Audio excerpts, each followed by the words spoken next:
Debate, Uncut and After Show. I'm your host, Nathan Oakley, and if you are new to this channel, or you've not done so already, then be sure to subscribe. Hit the bell notification icon and join button if you'd like to become a Nathan Oakley 1980 channel member and keep up to date with the Flat Earth debate. If you would like to support the channel, there is a super chat that runs alongside each of these shows while they premiere, and there's also a coffee, Patreon, crypto and thanks button in the info box below the video. Speaking of patrons, I'm going to do a quick shout out to all of you who do support me on Patreon. So a massive shout of thanks and appreciation to Felis Mengus, Smith Tools and Purchase, Level Plain Poem, Vitali Z, Colton James, BG, FE Patriot, Thomas van der Zander, Measured Flat, Chris Wouters, Mia in the Shire, Mitch Kennedy, Rod, The Name's Burley, Jason Hornsby, JMels24, Unimento, Iron26, Endless, Retro Bill, John Kays, Patrick Gunnels, Banter, Hairy Blade, Mobile Mac 777, Rob W, Del West Watson, Unbelievable Productions, Blue Ridge Ranger, Abraham Mohammed, Skeptic 936, Chow Young Cat, David Wayne Foster, and Dank. So another massive thank you to all of you for supporting me on Patreon. Links, as I say, to Patreon are below this video. With that, I'm going to hand across to whoever is in Discord and Google so you can enjoy their dulcet tones while I set up for today's live show. Note of it. So if there's a sale on one thing, they jack the price up on something else. Yeah. Yeah, of course. Good morning, Neil.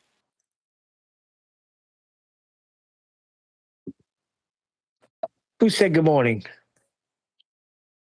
Dan.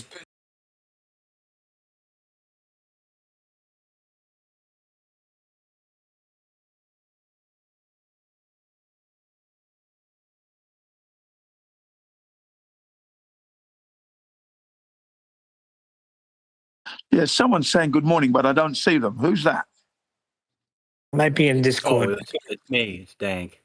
And Oh, what's Dank. up? Yeah, Dank. Yeah, good morning to you, Dank, baby. Good morning to you, sir. likewise. You know where I know? You know where I know Dank from? Where from? Nathan and Dank. Oh, right. Okay. Yeah, Dank's always there, man. I've seen him in there when he's on his own, waiting. Many This is the times. best show on the internet. Yeah. I just checked just now in the Discord. That was like 10 minutes ago that I checked. He was the only one in there. So the only thing you got to remember, Jin, is when you're not talking to go on mute so there's no feedback. I remember that, of course. I've been aware of that all the time, and I usually do.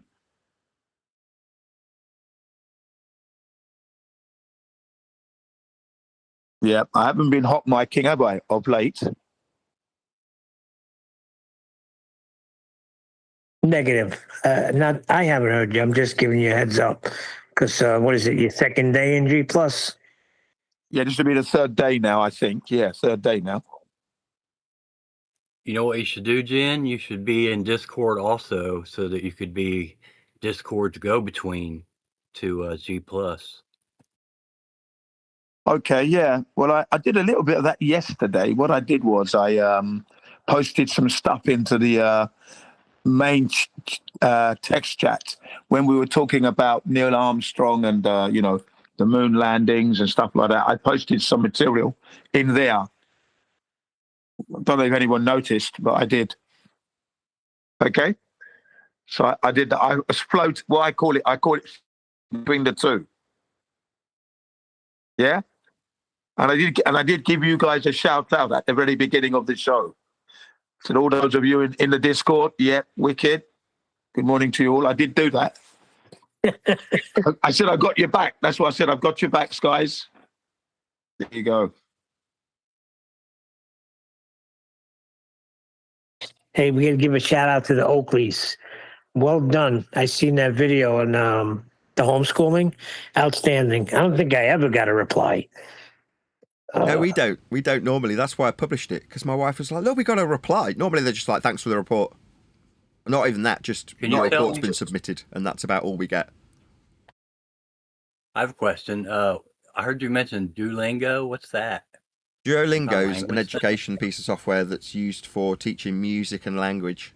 I suppose music is a language, but music and language, chess, things like that. And my two kids use it to learn various different languages. So my eldest does Portuguese, Italian, French, and Japanese, and the youngest does, I think she does Hungarian or something like that, something obscure that I don't know. And I think she does French and Spanish, the youngest one that is. They both do music. The eldest one does chess on there. And I think that's about it. It's an education app, basically. Yeah, and music is considered a language anyway, isn't it? The language of music. And then, like when I'm teaching my students English, I do say to them that language is like learning music. So there is a rhythm that you can pick up that will help you speak in tune with other English people, because it is English, and any language does have a rhythm to it, especially like Spanish and Italian. They're quite similar. I could give you proof that music is a language. Think of movies. Scary, Jaws, dun dun dun dun dun dun dun dun dun dun dun dun dun dun, right? Now think of a movie that has happy music, or what would you consider Rocky? Dun dun dun dun dun dun dun dun dun dun. You don't even have to hear words, and you get pumped up when you hear that. Yeah, very true, very true. Very true, Neil.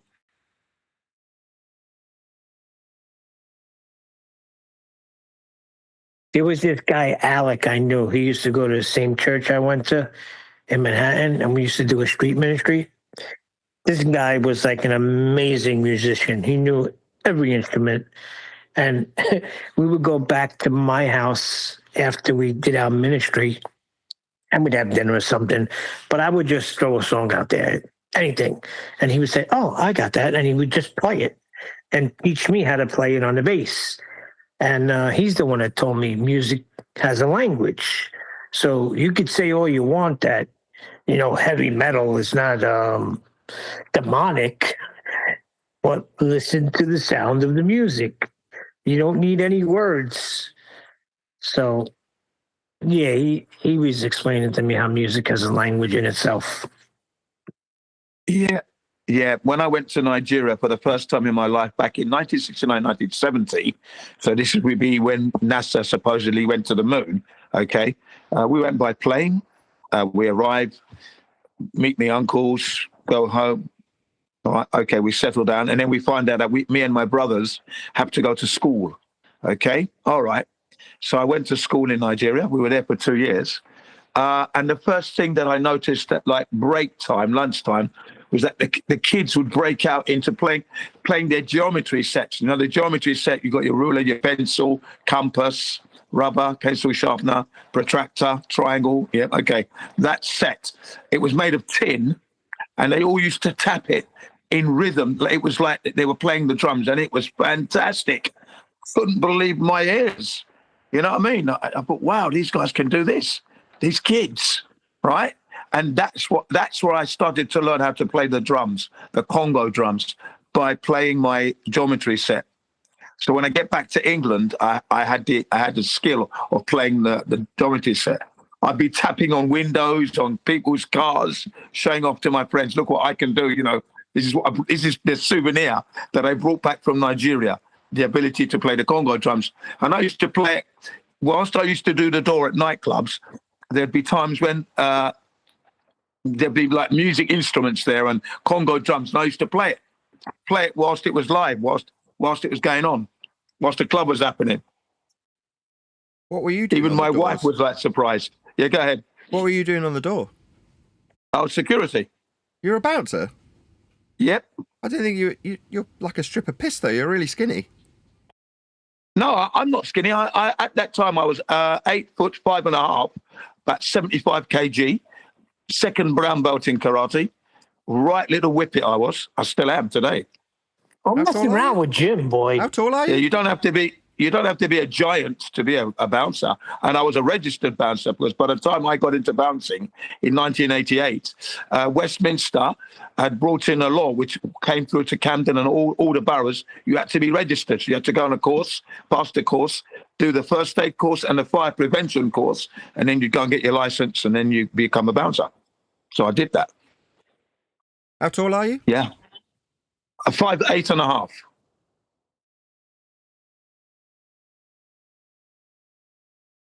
At that time, I weighed about 75 kg. So you'd be like a sneaky bouncer, like they wouldn't be expecting anything from you, and they think they could like jump off, and then you just take them right down. Exactly. They were always underestimated, which is fine. I was always polite to the customers because that's number one, key number one. It announced this. I was the only one that was doing that, by the way. I say, yeah, my name is Jin. Welcome to the club. If you have any problems, please look for me. I will help you. My name is Jin. The reason I say that is because, like I said, I was the one that was like the whippet up and down the stairs, chasing after people who'd nicked the woman's purse, things like that. That would be me, literally, running you down through Camden, bringing you back to the club, forcing you to apologise to the woman you nicked the purse from, and then I'd send them out on their ear. Never call the police. The reason why, if you do call the police, then the club's marked, and then the police tend to patrol, and that sometimes the customers off. So we always dealt with the trouble in-house all the time. Oh, yeah. Yep.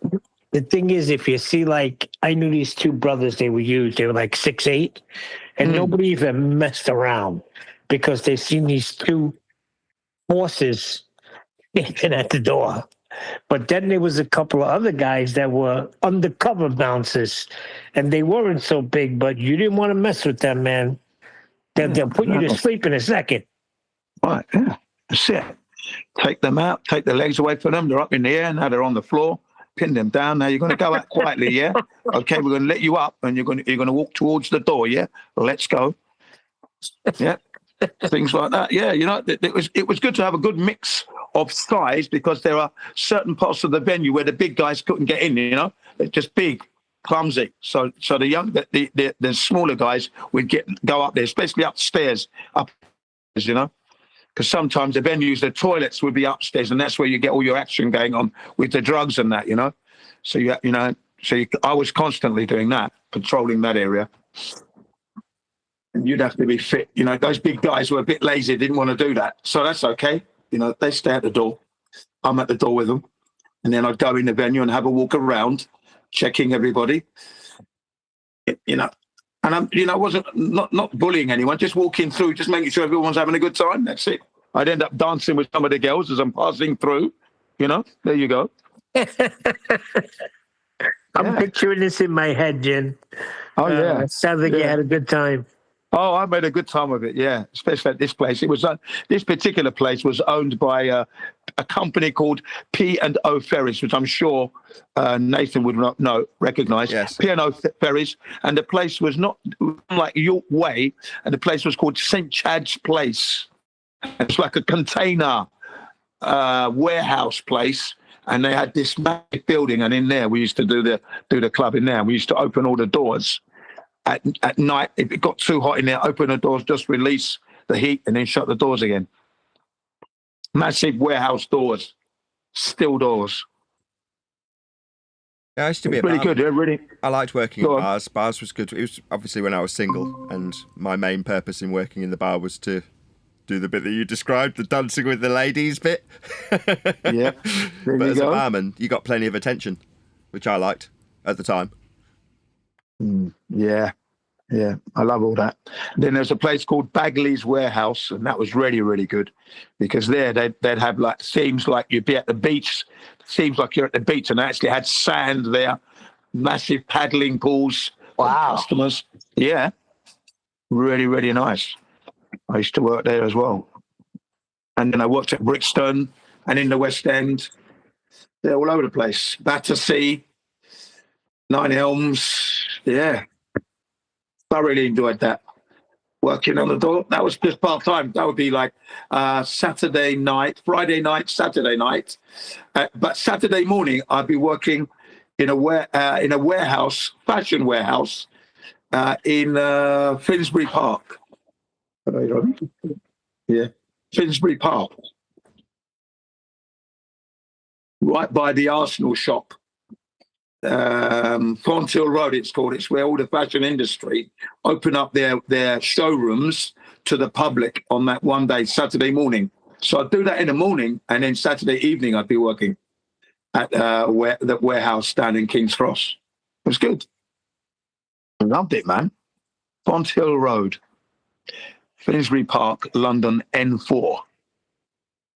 So you always had a lot of energy, huh? Yeah, yeah, you got it. Yeah, yeah. Thoroughly enjoyed that. You know, the reason why they want us at the showroom, because you know you get the women, they're trying to nick the stuff, putting off the hangers and putting it in the bags. You know, so and when you catch them, when I caught them, I didn't want to embarrass them. So I said, look, don't worry about it. I understand. I'm going to put it back on the hanger, and you know, if you want to carry on shopping, go ahead. If you want to leave, you leave. You know, it's up to you. Try to give them their dignity. But there were times when women would like shout at me to say, "How dare you?" etc., etc. You know, how dare you accuse me of things? Well, you had it in your bag. You hadn't paid for it yet. Do you know what I mean?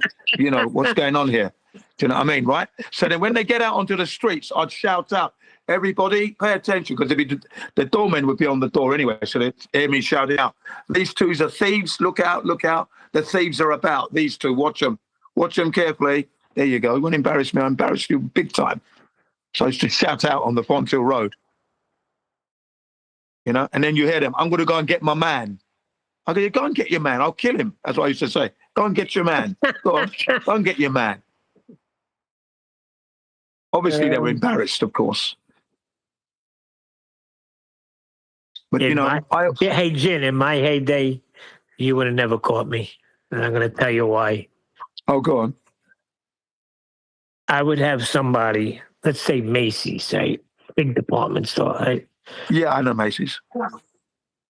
I would have somebody go in there. Would you relax? I was going to find out. It's 30 years ago. My wife's worried. Okay. I'd have somebody go in and make it obvious. Like, have a bag from Macy's, look around, right? And start putting things in their bag, right? And walk to the store doing that while I was cleaning them out in another area. So all the security was on this guy. And yeah, before I told him, I said, but do not leave the store with anything.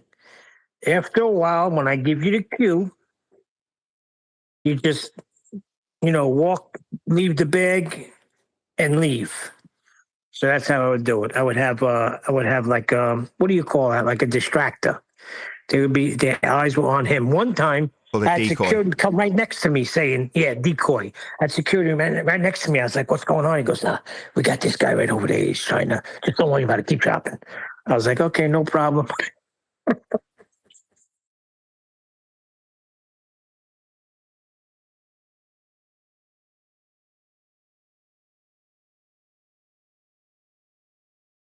Not that I'm proud of it, but I had some good ideas. Yeah, of course, yeah. You'd be fooling the store detectives with your decoy. That's all right, you know.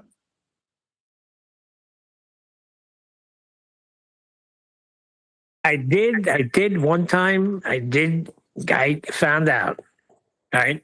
And I was aware, right? So I'm heading to the store and I'm loaded down with stuff in the bags. And I just got suspicious because I seen somebody at the door. So I stopped at the jewelry and I'm like making like I'm shopping, right? Sure enough, that guy walks by and he whispers to me, just leave the bag on the floor. I do not feel like doing paperwork. I want to go home early tonight. I'm giving you a shot here. And I said, no problem. I didn't say it to him, but I just did as he said. I left the bag there and I left the store.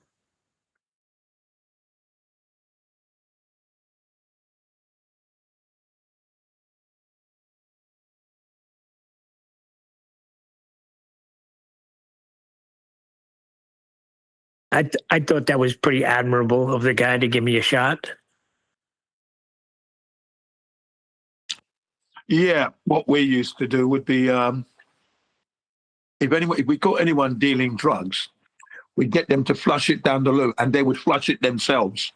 Yeah, throw it down there, flush it, so they couldn't accuse us of nicking their gear. Because that's what used to happen, yeah. Some of the other bouncers would take the gear off and put it in their pocket and then take it home with them, No, I never did that. No, I never did that once. I'd make sure that they'd throw it down the loo.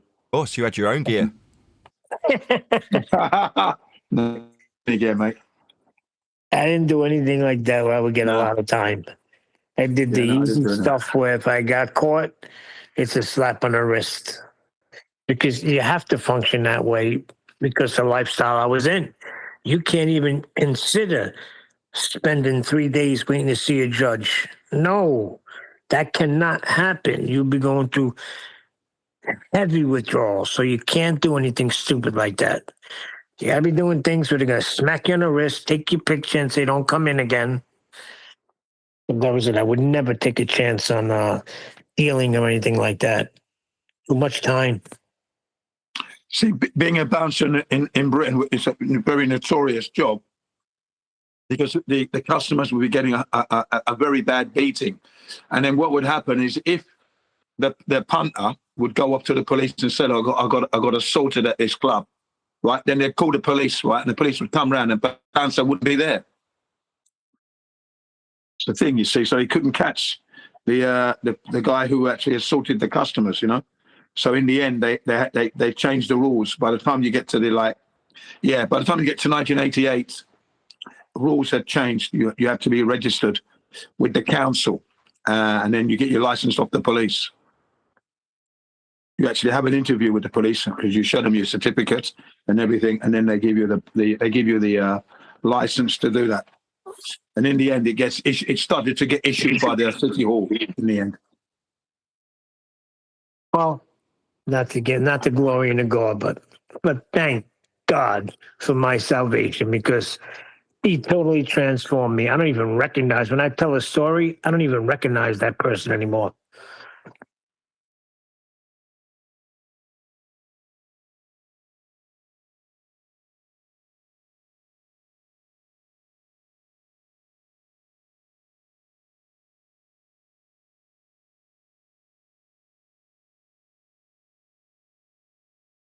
Hey Nathan, on your second channel yesterday, you had a show. Yeah, I do. Generally. Do you remember what number it was, or you're not sure? No, I can look it up though if you want me to.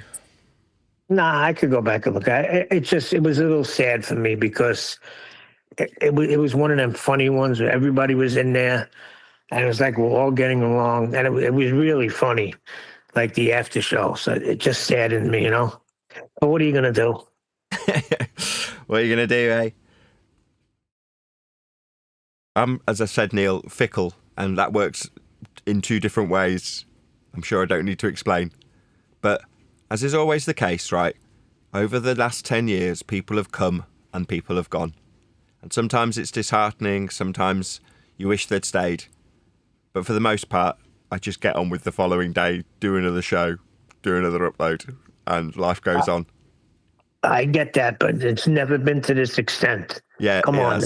Oh, really?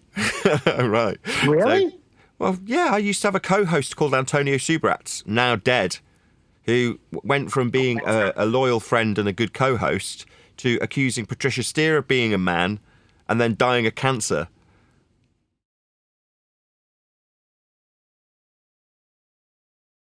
Yeah, I remember all that fiasco.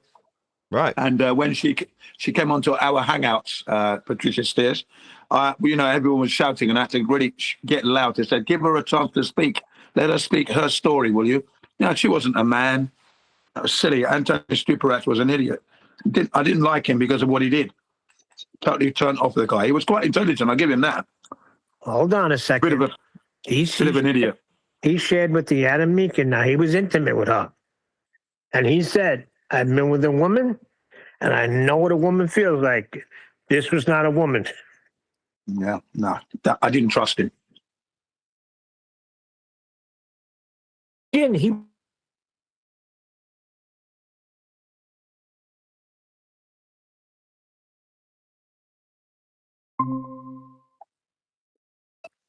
sorry, I hit the disconnect button.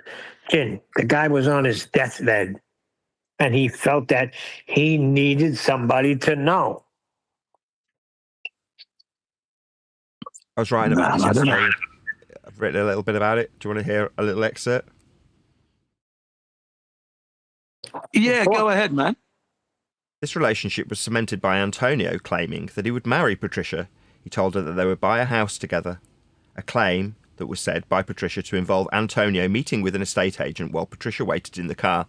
She explained to me that he had asked her for £200 for reasons, and then he left the car, came back 5 minutes later smelling of smoke.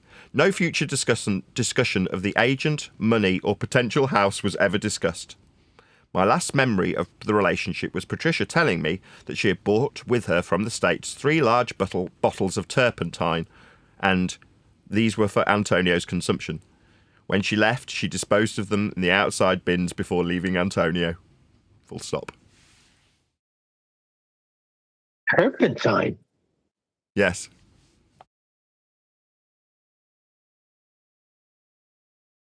He requested that, or she was going to whack him? That's what he wanted. I just don't even ask, right? I asked at the time and I had an explanation given to me about the consumption of turpentine. I don't know. Don't ask me. Oh, that's the same guy that drinks piss, right? What? Is he the same guy that did that urine therapy? Yeah. Yeah. I'm gonna have to step back on that story. Then it sounds suspicious. You say she was a woman. You met her, right? I don't know.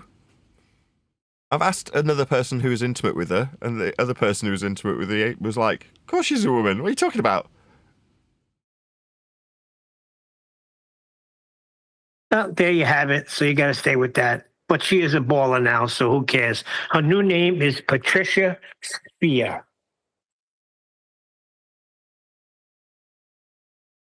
Regardless, did my little excerpt from an anecdote that will eventually make it into the book sound intriguing to you? Absolutely. Jolly good. That chapter I later go on to talk about Robert Shortman.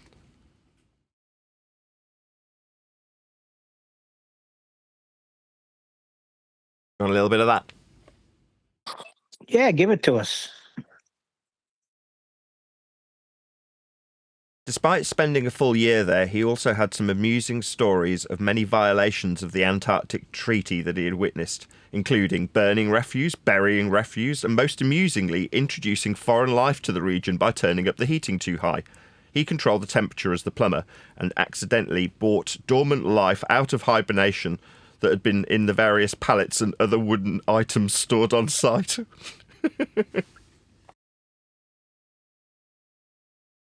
Wow. So it's actually going to be a book about flat Earth debate and its journey. Nice. Yeah, I mean, there's plenty of stuff that's peppered in there about what we currently do. So, on 2 occasions, we found that the sun's position didn't match the expectations of the map, making the map incorrect. At this time, it was heartbreaking, as we were under the impression that this map, also called the Gleason's As It Is map, was fundamental to being a flat earther. Again, in hindsight, the map, like all globe projections, was using flat Earth elevation angle measurements to create systems such as latitude, to create the ball, to then reproject that ball onto a flat map, again making the whole projection process moot, as the original measurements being used were only possible from a flat plane using angles. That's great. See, that's good. He covered everything there. Yeah, so that dovetails into me talking about Robert Shortman, meeting him in Oxford, and then him being one of the participants on Tracking the Sun on a Flat Earth Live. Obviously, hence my introduction to Antonio Subretz in the exact same chapter. Patricia Steer the same. So there's lots of stuff about lots of different characters that all sort of interacted with each other at one particular place and one particular time. That was Oxford, where we all had a meetup that I'd arranged with Antonio. So that was our second Flat Earth meetup, after the first being me, Martin Matson, or Martin Leaker as he's known, no, he wasn't even known by that, but he was known by Flat Earth British at the time. I don't know what he goes by now. I think he just goes by Martin Leaker. But yeah, Martin Leakey it was. I thought his name was. Yeah. He was good. He was. I liked it. Leaker. It's how it's said. It's not leaky. Yeah. It's Leaker. Okay, Leaker. Yeah. Leaker. Yeah. Leaker. Leaker. Thank you. Yeah. It's got almost silent D. Anyway. Oh, it sounds like you got it flowing pretty good. It's easy. It's just talking about stuff that I've experienced. It's like talking about being a barman back in the day. So, like, if I regaled you with a story about being a barman, it'd be me learning all the different cocktails, which is boring. What's a more interesting anecdote is when these two hot, big-breasted women came up to the bar and only ordered one drink, while their male companion went and sat in one of the booths. And they ordered an Appleback. Now, because I was keen as a barman, and it was a cocktail bar, I knew how to make cocktails. I didn't have to look them up at the time. I would now, but back then I didn't. And I just rattled off an Appleback and shook it in front of them. And the one girl called over her man, and he said, "That was spot on. You made that perfectly with whatever drink that was supposed to be made with." I can't remember what it was. It was like a particular vodka that he used, and he was the rep from that vodka company. It was like, "You used that vodka. That's perfect." And he gave me a voucher, took my picture with these two big-breasted women, and just an interesting anecdote about being a barman rather than I made drinks all night and occasionally pulled the odd woman. But once you know what my point is, I didn't make my point. When you know the story, that is to say you've experienced it firsthand, it's really easy to reminisce about these things if they're eventful. Like the rest of the time I spent in that particular bar was, for the most part, mostly uneventful. Occasionally an ex-girlfriend would come in and that would be a little bit awkward. But other than that, nothing really particularly interesting happened. I could tell you some interesting anecdotes about any of the other bar staff and staff in general, bouncers, the people who are working there. And I'm sure I could rattle off a few interesting anecdotes. But it just easily, massively pales by comparison to talking about Antonio Subrat's claiming Patricia Steer's a man, Robert Shortman coming back from the Antarctic region for 18 months declaring that he'd never seen a 24-hour sun there, and then helping us track the sun on a Flat Earth Live with the Gleason's As It Is / Azimuthal Equidistant North Pole Centric Globe Projection and timeanddate.com. I mean, without even trying, I can rattle this stuff off really easily because it's happened to me.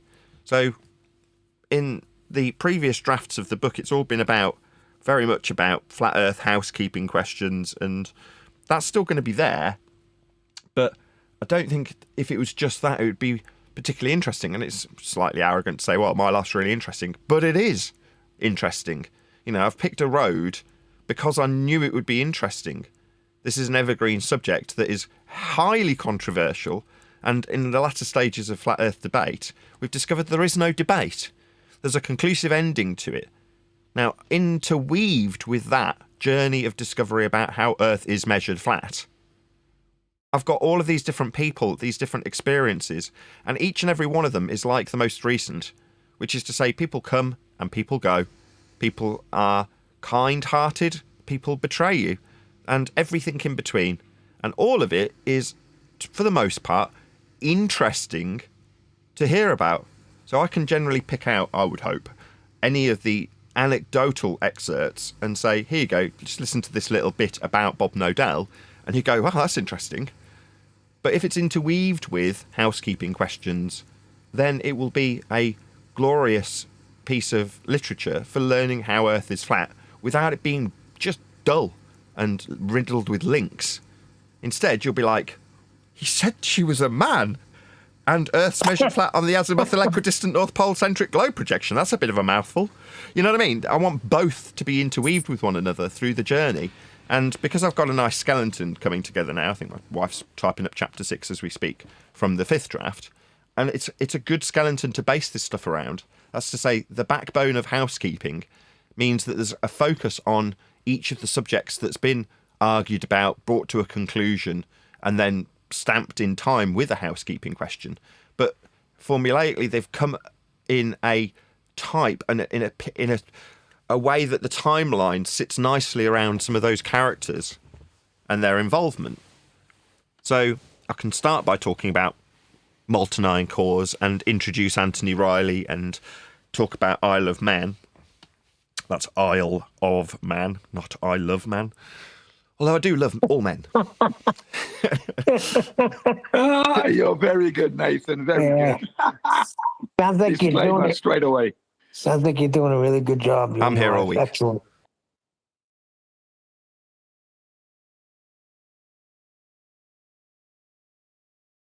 But there's a punctuation. I don't need to go back so far. I don't need to talk about like David Copperfield, like I was born, I grew up, all that kind of nonsense. I don't need any of that. And occasionally I can pull from that, like when someone says you've had a poor education. Poor choice of words, given that my education was extremely expensive. Not for me, obviously. I wasn't paying for it. But when my parents shuffled me off to a private school, it was an expensive education. And comparatively, when you learn after the fact, because that particular school closed down, and I did spend the last couple of years in a just normal school, because that school ran out of money, I assume. I don't know why exactly it closed down, or just became a primary school instead of a full-blown high school. But at that point, I had to go to a normal school, and it was so different that it spurred me on to find out why and what was so different about it. And you find out after the fact that a normal high school is teaching, at least in the UK, I don't know about in the States, it's teaching you how to be a factory worker. That's what it's teaching you. It's so different in terms of how it's done. There's bells going off and time periods, and you've got to wash your hands and go to the toilet in this particular period of time and not in any other time period. It's all sorts of stupid nonsense that just was bizarre to me. And you go, okay, well, what have you got to do to succeed in this school? You just listen, repeat verbatim what they've said at the front of the class, and you'll get a high mark in the exam. I mean, that's tedious, boring, and easy. So, while skiving off, smoking lots of pot and generally being a naughty kid and doing all the things that you probably did in your adult life that you were describing, going and shoplifting sandwiches and things like that, just being a tearaway when I was a 15, 14-year-old kid, well, it was still didn't make any difference to getting good results, because I very quickly learned that the school I was in after the private school just wanted you to repeat verbatim what they said. You didn't have to believe it. You didn't even have to understand it. So long as you could repeat it verbatim, you could just easily get a decent mark. And that was true in absolutely every subject.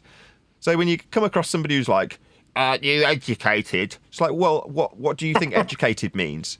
Because to me, you're not educated if you've been through the standard school system. You've definitely not got an idea of how to express logic. You're not going to do primary source research. You're just not going to be wired in the same way as somebody who's not been through that system. Now, there's a term I'm sure you're familiar with as we started this conversation with homeschooling. Unschooling. You heard that term? Absolutely. Where you have to unindoctrinate the kids from the processes that they're using in a normal high school. Now, I haven't put my kids through any schooling beyond nursery, so they don't have that problem, and we don't have to concern ourselves. Occasionally I come across the term and I'm like, what does that mean again? I have to refamiliarise myself what it means for the people who pulled their kids out of school. Yeah, that's one of the first things they talk to you about. But I think my oldest was in the 4th grade when my wife decided to do this, and the younger guy was in maybe kindergarten or 1st grade, my second son. So yeah, but it's totally opposite than the schooling system. It's by your time. Every child learns differently. So there was no clock that they had to be on while taking a test. Exactly. There's a certain level of autonomy that I offer my kids, and especially with the older one, she demonstrates it in spades now, because I've taught her how to research and how to learn of her own volition on her own time when the mood takes her with a subject matter that she is interested in. In other words, it is all down to her. So occasionally, I'm sure I've given this an example before, I turn around and, as we mentioned, Duolingo, and she's talking in Japanese. I'm like, what are you saying? Because it's so bizarre and unfamiliar to me. And she's like, well, I'm talking in Japanese. I'm like, okay. And she's like, yeah, I just took it up on Duolingo because I fancied it. I just liked it after we did that Japanese project. I'm like, okay, so you're learning Japanese now, man. That makes me feel inferior. But marvellous, excellent stuff. because I haven't got a clue what she's saying. At least with some of the Latin languages, I can just about piece together what she's saying, and I can figure it out from, as Jin said, from the timbre and the tone and the rhythm. You can figure it out if you don't necessarily know what the words are. You can basically figure it out, because they're so similar to our language. You get to Japanese, and you're like, what? What is that sound that you're making? It's so completely unfamiliar to me. But I love that. I love the fact that she's doing that sort of thing, and she's interested, the elder one is, in stuff that I never was, that my father was, like chess and programming. So she started picking up code, and she's explaining programming language to me.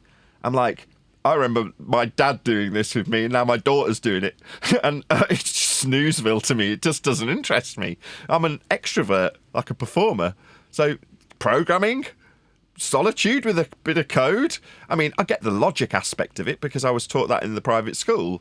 They very much taught you about logic, but certainly not the programming bit. Like I say, I just found that tedious. But my eldest daughter loves it. She loves coding and making little games and, stuff that, like I say, I just don't have any interest in. But she does, and she's shown a high degree of aptitude for it because she's learning on her own terms. And all I've really done, and my wife for that matter, is give her the tools to be able to do that of her own volition. So therefore she finds enjoyment in chess, so she does chess. Fantastic. Me? I mean, I can play chess, but am I that interested? Not really. My dad used to be on chess.com and looking at his rankings and took it all very seriously. Same with programming.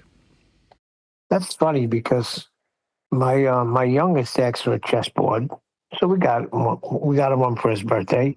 And I know how to play chess, but I don't sit there and play chess. So I sit down, I play him, and I think I'm going to whoop him, and he annihilates me. So I had no idea he's been into chess on the computer. I can't beat the kid.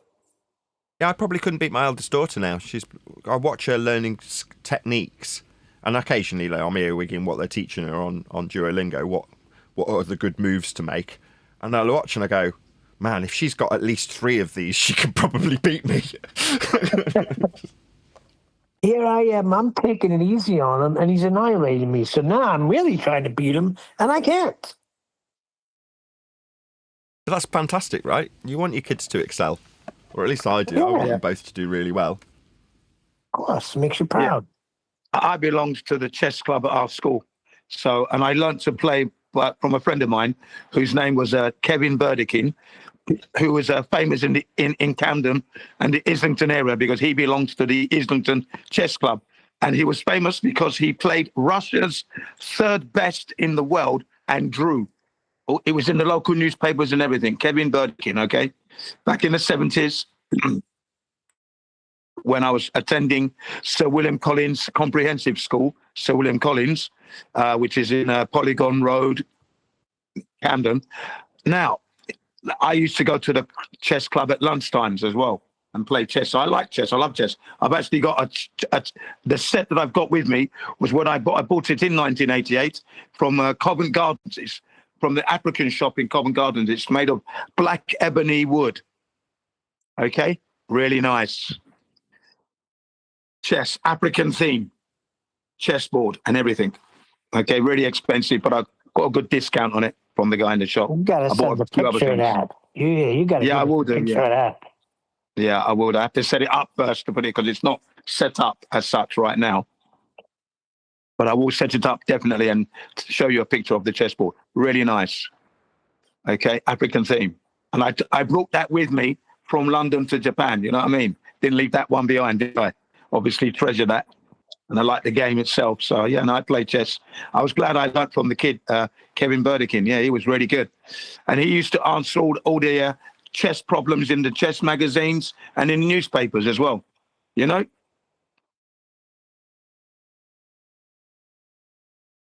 How are you? Yo. How are you? Good morning. Those guys in the Discord? Yeah. It's good. Got your back, guys. Got that Friday feeling where we were reminiscing about life in general, which is always a pleasant experience in the company of friends. Long may it continue into this live show.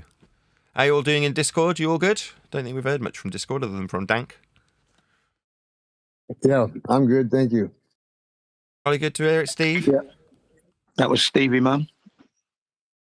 Yeah, so I released a video just before going live, maybe a couple of hours ago, because I got an unexpected reply, or my wife and I, got an unexpected reply from our local council. So here in the UK, if you homeschool, you can be of one of two different camps: off the radar or on the radar. Off the radar is where you basically tell everyone, get lost, we have no involvement with you whatsoever, and then you don't get any benefits for having kids if you're poor, things like that. You relinquish it all, but you can say, as the metaphor goes, off the radar. Flat Earth required. The other is on the radar, which is to say you let your council know, yes, we are homeschooling our children, and yes, we will be doing a good job. That also involves submitting a report, which my wife dutifully does each year for each of the two children. Now, typically, they get the report, and you're lucky if you get a reply saying thank you. They just acknowledge the receipt of the report, and you don't hear from them from another 12 months, and then you do it all again. On this particular occasion, we got a several paragraph reply, not only thanking us for the, quote, heartwarming report that was a delight to read, end quote, but also a recognition of some of the things that the two kids do on their day-to-day lives. And therefore, in the pre-show, we were talking about some of our own experiences educationally as we grow up. Some of us tearaways and thieves as we are when we're kids, and some of us not. But like I say, that's for you to watch. If you want to become a member of Nathan Oakley 1980, you can watch it. Or if not, go and subscribe to my second channel, and then in a week or two it'll come out and you can watch it for free.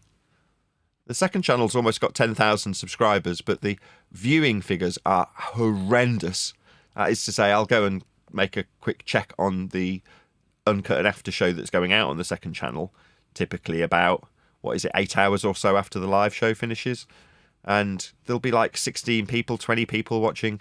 You're like, my God, this has taken hours to produce, and there's hardly anybody watching. It is served up to no one by YouTube. So we are so heavily censored that they just don't serve it up to anybody. Nobody receives it. And occasionally I'll ask my audience, do you receive these videos? And I'll get a reply, I get the microphone videos. You're like, oh, right, the videos I publish as a side hustle to keep the lights on because the YouTube videos are rubbish in terms of their viewership. You get the side hustle videos only. Oh, right, I see. How wonderful that YouTube doesn't want to let any of my subscribers or anybody know that I'm live, that I've got a new video out. But they will occasionally deliver a side hustle video from my YouTube part that's collaborating with eBay to sell a mic. But like I say, I don't really want those to be reaching my audience particularly. They're just there to sell a microphone. You know. Anyway, enough of my moaning. That's what we've been talking about in the pre-show. Schooling and our kids' schooling. Fun. Don't want to be too much of a baby bore, though. We will get into the Flat Earth content soon. I'm promising my audience that. If we don't get a fundamentalist religious zealot, I'm sure we'll reminisce about various other Flat Earth aspects that have led us to the Flat Earth measurements that we now talk about all day long. Oh, we haven't done housekeeping in a few days. That's right, yeah. Just to talk about, do you remember we were talking about me being a bouncer? Well, my claim to fame would be this. We secured Depeche Mode. Do you remember the group? Depeche Mode? Yeah. Of course, Depeche Mode. Fly in the windscreen. Yeah, we secured them 3 times, Seal twice, and then there was this program that was on the BBC that used to be called No Problem. I don't even remember that one. That's going back some time. The whole cast, we secured them at a place called The Crypt in Brixton, which was just down the road. It was a church, and then they had The Crypt, right? And it's just down the road from the Empire State Studios, the Empire Club on Brixton High Road. Yeah, man, it was good. The No Problem gang. Yeah, those were the icing on the cake, if you will. Depeche Mode was big in the 80s. Yeah, they were really good. Yeah, I mean, I was born in the 80s, so it's not like the 80s are that reminiscent for me. I haven't got that many memories of the 80s. Yeah, but you know the music. Everybody knows the music of the 80s. It was the best era ever. It was a combination of 50s, 60s, and 70s. Boom. There's the 80s. Yeah, you had New Wave, you had the Thompson Twins. Remember them? Yeah. Of course. Yeah, they were good. It was the British invasion.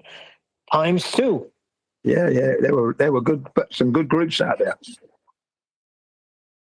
Yeah, it was. I went from like New Romantics sort of thing, like you're talking about, Evan 17. Yeah, there you go. Duran. Duran, And then, Duran. but also you got like in that. You also then you know we had like 80s soul, like the SOS band and stuff. I used to listen to Mike Shaft's radio, and with mixing started to come into the play, mixing these records together. So then you had a bit of that, and then you know you had your Acid House exploded. House music. Yeah, that was good. Teardrop Explode was a group as well, wasn't it? Teardrop Explode, that was a good group. And then indie music, you know, you had like your Stone Roses, Happy Monday. So you had a bit of everything in the 80s. Yeah. What about Level 42? When did they come out? Level 42. They were brilliant. Nasty bass player, boy. Yeah, they were really good. The whole group, very good indeed. I was explaining to my wife that back in those days there was a far less technologically advanced approach to music, and one of the things that I was explaining to her was a plate reverb. So if you were, I don't know, in Abbey Road in the basement, they'd have this giant sheet that you could literally feed a signal through, and it would vibrate the signal, and then it would come back into a different tape recorder if you were doing it from an original recording, or sometimes they'd play things through it live, and it would just add reverb. So when you see me in the intro or whatever, you can see all this acoustic treatment around me, and the whole point of acoustic treatment is to get rid of reverb. And in the case of places like Abbey Road, they'd get rid of it, make the room nice and dry so you could record a dry vocal, and then you'd run the vocal through a reverb plate in the basement and then back up into the tape recorder. So you'd have a whole room with this like 8-foot by 16-foot massive great big plate just designed to add reverb to the recording. Fast forward to now, and as long as you've got a dry enough room, there's a million different plugins to choose from that you can just digitally add a bit of reverb at whatever level you like with as much tweaking as you want to put into it. And it's easy. Now, you go even further into the future, it's almost there now in terms of AI music. You don't even need the room, you don't even need the microphone, you don't even need the person to do any singing. So we're in a time where technologically we've moved on vastly, where your Beatles or your Beach Boys or whoever in a recording environment where they might have a couple of tracks or 4 tracks to record on, and that's it. That's all you've got. You've got a tape recorder and a mixing desk with 4 channels, and you can turn the volume up and down on the channels, and that's about it. And if you're going to do any effects, the effect itself is going to be so costly in terms of literal real estate that is required to produce that effect, in this case reverb, that it makes the whole process horrendously expensive, meaning that to become a successful musician in the time of Beach Boys or Beatles, not only have you got to be really talented, you've got to be wealthy, that is to say you've got to have enough money to invest in the recording process, and lucky enough to be in that particular situation to be doing it at all. So your chances of becoming a musician of any description was 1 in a million. Now, anybody can be a musician. You just go and buy a piece of AI software and be able to write a few lyrics, and you can be a musician too. Yeah, it's hogwash. It's not hogwash. It's true. You've still got to have a certain degree of talent to be able to know what to input into the AI. You've only got to watch Mr. Cheswick work with AI music producing software. Yeah, but Mr. Cheswick is a musician. He knows how to play. Yeah. One deck is a DJ. It's a different type of. Do I consider them musicians? I consider them creators. But unless you know how to play an instrument, you're not a musician.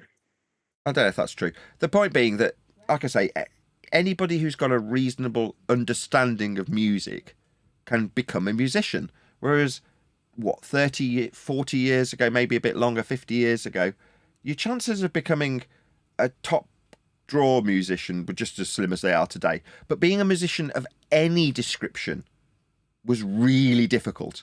And if you were going to record stuff, to be good, you just had to be outstanding as a musician. And even then, you'd still have to do 2 or 3 takes or more, right? I'm sure the Beatles did plenty of takes when they were doing their music, and you'd have to splice it together. They were perfectionists, though. Yeah, they wanted it perfect. But there's certain songs where they've taken Beatles songs I'm talking about, where the engineer has had to splice together 2 different takes. And you can hear it. When you know that somebody has literally sat with that tape and sellotaped it together, spliced it together from 2 different recordings at 2 different times. Nowadays, you just bounce a new track on and it's easy. Even the term bounce has come from the days of the Beatles, where you'd have 2 tape recorders and you'd bounce the recordings back and forth between them. Technology has advanced, but you still have to. For many years. Hold on, Neil. Go ahead, Mickey. I'm a recording engineer, mix and mastering engineer. I run a studio. And the problem that we're really facing is that in this discussion that's going on right now, there's a confusion of terms, which is a musician being defined as a human being playing an instrument. And already there you have a line of confusion because with the advent of electronic or artificial music production, music instrument, meaning a synthesizer, which today you don't even need a synthesizer anymore to do it. So the term musician and music production, it's completely misunderstood. By that I mean, if you go to Suno website, you don't have to be a musician. You don't even have to be a producer. You just have to be a human being with an idea. You transmit this idea. It can be as little as just saying, hey, make me a song in that and that style, 2 minutes 30 long, with dealing about a woman on the beach, a love song, make it a country song. Within a couple of minutes, it will render you 5 different versions for you to choose from. Who's going to do it live? Who's going to do it live? Huh? Who's going to do it live? Nobody. Then you're not a musician. By your You standards. sound like Bill O'Reilly. I don't understand the question about doing it live. You're saying if I'm just telling you that to be a musician, then music production, the idea, the terms that we are using today in the age of AI are being misunderstood completely. Meaning somebody who is a producer, well, a music producer, I mean, what does he do? He doesn't have to be able to play anything. If he has if you have an idea about something, you can put that into the AI machine and it will create it for you. I understand that. Nobody doesn't understand that. George Martin was one of the greatest producers on earth, but he also was a musician. I mean, you've got to stick with the definition. I mean, a musician is a person who's, a person is part of that definition. I know what you're saying. Things have progressed and, I mean, look at that. Who wrote that song now? If the earth was a big roast chicken. You did. I mean, that only took a few lyrics. Yeah. That only took a few lyrics. Yeah. Because you're a DJ. But, I mean, I'm not, mind you, I can strum a few chords on a guitar, but I wouldn't call myself a musician. But if you look at the definition of a musician, it does suggest that, it's a person who plays a musical instrument, especially as an occupation, or is musically talented.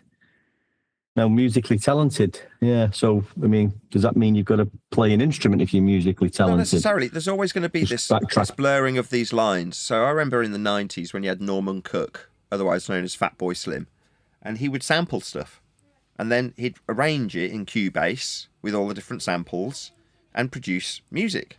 Now, people were like, he's not a musician, he's a producer. Like, but what's he producing? He's producing music. And that music is very much a song that you can dance to. And if you went and saw, which I have, Norman Cook live, he'd do a similar process on stage with what were his instruments. Samplers and looping devices. And he'd do it live. So he'd put together You've Come a Long Way, Baby, or whatever, and you'd be listening to it, and it'd be very different to what you heard on the album because he's doing it there and then. Same with it's sort of a crossover between DJing and music in terms of what he would be doing live, and still does, as far as I'm aware. But now, anybody who does that process and produces a song is more than happy to be labelled as a musician and put out an album in that particular manner. And it's nothing like the next step on, as Mickey Moose has just described, where you've got people who just go to an AI piece of software and say, here's a few lyrics, give me a love song in a country style, make it 3 minutes long. Bosh, enter. And then it shits out something for you to listen to. No, I understand what you're saying, Nathan. That was probably a good show. I have nothing against that. You still got to put it all together, and you still got to perform it live, however he did it. Even if he did not know how to play an instrument, he knew how to work the equipment that he made the song with, right? Exactly. So same with The Prodigy. They're probably a better example now, think about it. Because The Prodigy, you can watch how a Prodigy song gets put together in the same way as you can watch someone recreate a Norman Cook or Fatboy Slim song and go, okay, this is a process where with enough tools, synthesizers, computers, samplers, you can put together this song. But The Prodigy, you could very much go and watch a live performance with a drummer and a band behind them, producing the music live that they'd taken from other records, sampled and put together on Cubase. So from that perspective, you're like, who's the musician? Well, Keith Flint used to be one of their dancers. Like when they were just doing it with sampling, they didn't have anything to keep the audience entertained, so they hired a couple of dancers, one of which was the guy with the spiky hair who ended up singing Firestarter. But he's not a singer. He's definitely not a musician. He can barely sing. I've heard him. He's dead now. But the point being that was their act, as it was called. And their act was very, very entertaining. Now, does that compare to Bjork? Hell no. When she's got a full orchestra behind her with proper musicians doing proper musical stuff. That, to me, demands a much higher level of respect when you see it perform live. So I get what you're driving at, Neil, but one act goes on stage and has got fireworks and a full orchestra. The next act goes on stage and everyone's headbanging the same. Everyone's loving it just as much. So what's the difference? Now, when it comes to AI, who's going to go on stage? That's your point, right, Neil?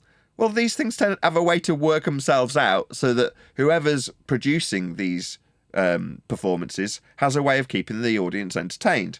In modern times, when it's a DJ, they have these enormous televisions behind them with like a giant person that's reaching out to the audience on the screen, and it's incredibly dramatic. Why?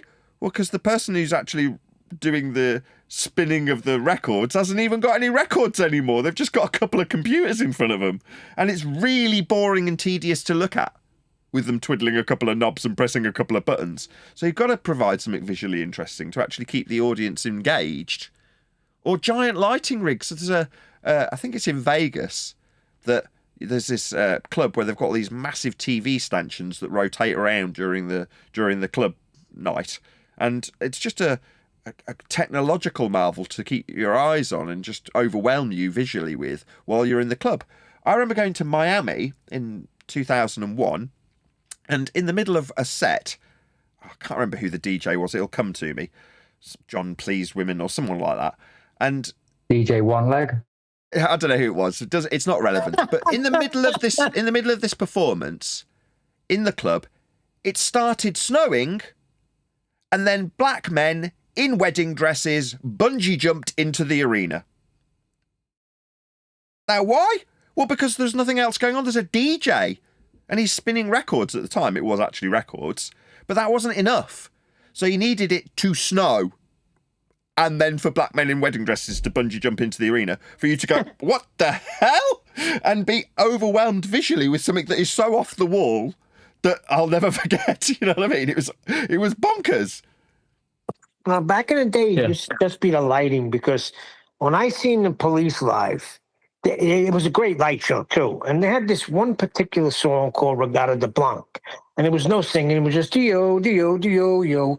But it would culminate into a high point where they hit and they start singing the yeah, yeah, yeah, yeah, yeah, yeah, yeah, yeah, yeah. And the way they did it on stage, like it was dark and lights were just spinning around. But when they got to that part, all the lights were turned on and bam, you seen them live. And wow, talk about a freaking climax. But it was lights. That's technical theatre. So that's what I did in performing arts when I got sick of them asking me to sing, because I'm not a big singer. I don't like it doing it. I'll do it because I need to flog microphones now, and I'll occasionally sing into one. But I'm not a great singer, and I never have been, and I probably never will be. But when I got to the point in performing arts where they're like, no, we're going to do musical theatre now, I'm like, no, I want to change course. So I changed to the technical theatre course and learned about sound and lighting, hence me being intrigued in audiophile things and microphones and such like, because I trained in, like Mickey Mouse, like doing sound engineering, like running desks and running multi-cores and making microphones work and making lighting rigs work and things of that nature.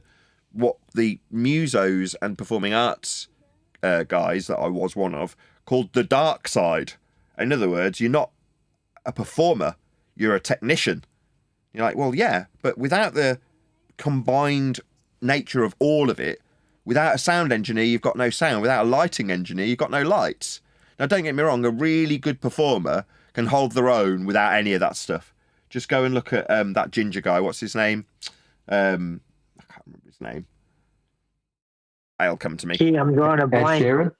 Yeah, Ed Sheeran. If you ever see Ed Sheeran play live, right, Ed Sheeran can come out in the day with no lights, nothing, just a PA and his equipment in front of him. And with a guitar, he can loop and sample himself, tapping and strumming on his guitar, and do every instrument. And he doesn't need anything. He doesn't need any lights. He just needs a PA and a microphone. And that guy, you can imagine that if he stripped all that away and he didn't have anything, he'd be tapping and singing, and he would still be able to do an entire set without anything, without even a mic. Now that, again, like Bjork, that commands a high degree of respect. You're like, no, you're a true musician. But what does that mean? True musician? Is he better than the Prodigy? No, he's not. But he can do it without the need for any garnish, without the need for any lights, without smoke machines. He doesn't need any of it. That's the whole point. There you go. That's a true musician. When you don't need anything and you can hold an audience. Yeah, but his music's for women. Yeah, it is. He was in that movie where the guy gets hit by the Indian guy gets hit by a bus or something, and when he wakes up, nobody knows who the Beatles are anymore, but he knows all their songs. Anybody ever see that movie? Yeah. Anyway, Ed Sheeran's in it. Like, somebody better shag him. Yeah, it was a good flick, though. I liked it. Yeah, he's the only one who could remember that the Beatles existed.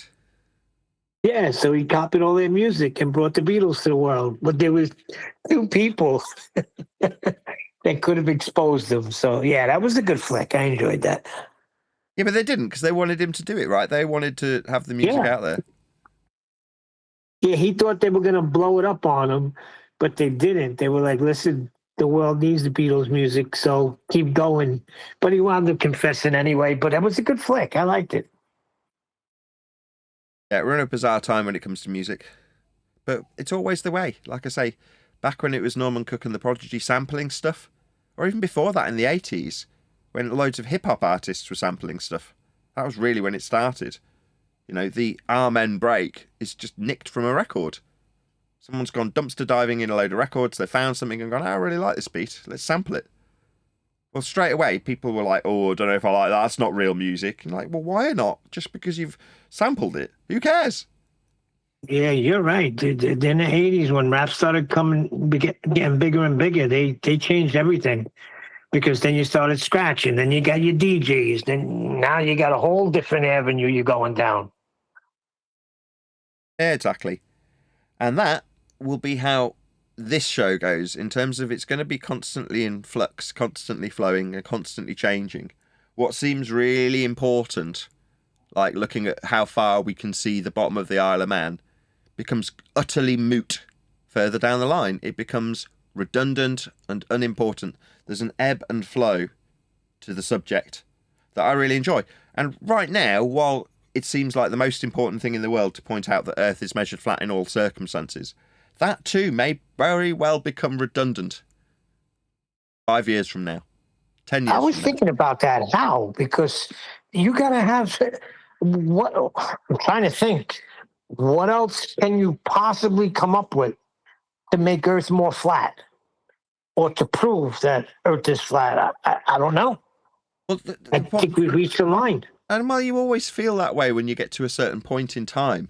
So, like I say, with the Isle of Man, it was like, well, we've got to the point where we've so utterly destroyed the curve calculator based on observations working within the begging the question fallacy that means that the job's a good one, right? We've done it to the point where we've overcome the rumpus with this observation that Anthony Riley got on his belly from St. Bees, where you can still see all of the bottom of the Isle of Man 30 miles away from 1 inch above the ground, above the sea level, rather. And you're like, but we had sea level. We had a horizontal distance measurement to it. Your height was perpendicular to a plane when you measured your 1 inch above it. Everything about that observation required Earth to be measured flat before you did anything, before you clicked open on the shutter of the camera. Before anything was done, everything was being measured flat. But 5 years from now, it might be the case that the people who we've been appealing to for the last 5 years to say, why don't you get it? Why don't you understand that all of your standards for your globe belief require you to measure Earth as it presents itself flat? In 5 years, they might say, well, that's so obvious. We always knew. In other words, there's people who have been our enemy, the anti-flat earthers, that accept it as though it was always the case anyway. Now, it was and will always be the case anyway. Hence, you can suggest that us pointing out something that's really obvious and required and always being measured will just be accepted as it always was and always will be measured. And that's flat. Now, at that point, does it become the case that the evergreen nature of flat earth debate stops being so evergreen? Well, yeah.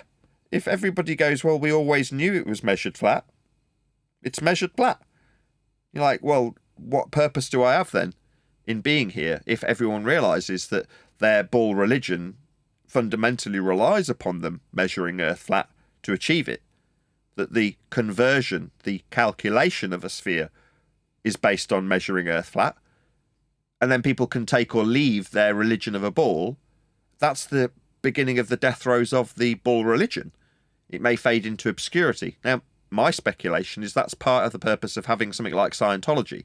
You can keep the archived version of heliocentrism alive in a very niche religion, but simultaneously, like they've got physical archives of the heliocentric worldview in heliocentric vaults, in Scientology vaults, that keep all of this very valuable data ready to be recycled in a very psychopathic way. Should it ever need to be brought back off the shelf, were it to die in 5 years from now, when the whole world goes, yeah, we always knew it was flat, that's how it's measured, Nathan. Why are you pointing out the obvious? It's like, well, you can't just sacrifice the fruitful work of heliocentrists over the last 200 to 300 years. You need a way of preserving it. You know, the psychopathic nature of rulership is such that they need to incorporate and recycle old rhetoric.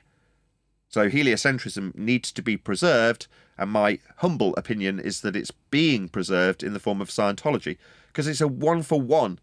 There is literally no difference. There's less difference today between heliocentrism and an offshoot of it, which is Scientology, than there ever was, because of the advent of people's belief in aliens that's being pumped to them from mainstream sources. Well, back in the 70s and 80s, you were laughed out of town if you thought that there were aliens. The rhetoric was such that the vastness of the heliocentric model meant that there was no possibility of us incorporating alien life into our own. Nowadays, they've incorporated alien life through bullshit into people's everyday life, successfully through the TV and through the apps and through the YouTubes and all of the means that we know of at their disposal. Well, that means that people believe in aliens these days. I find that absolutely laughable. When I see reports or YouTube videos where people are fear bombing their audience with this crap. And I'm like, when you know, right? When you know space is fake, when you know that there is no orbital motion and that the derivation of orbital motion, the calculation comes from measuring Earth flat, making it an impossibility, you know that the fear porn of aliens from far, far away can only be nonsense. Like the moon landing's nonsense. For the same reasons, you can just disavow all of it in a heartbeat. Therefore, the fear porn ceases to work on me and my family as an extension. But for the majority, that fear porn works, man. People are genuinely scared of aliens at the moment, which I just think is so stupid. You're like, back in the 70s, you'd be on the back page of the Star, like described in Men in Black. Like the kooky people that believe in aliens that start talking about their abduction stories. Bigfoot. And clone centers and Mandela effect. Yeah, I think they came out with. Are you talking? Go ahead, one deck.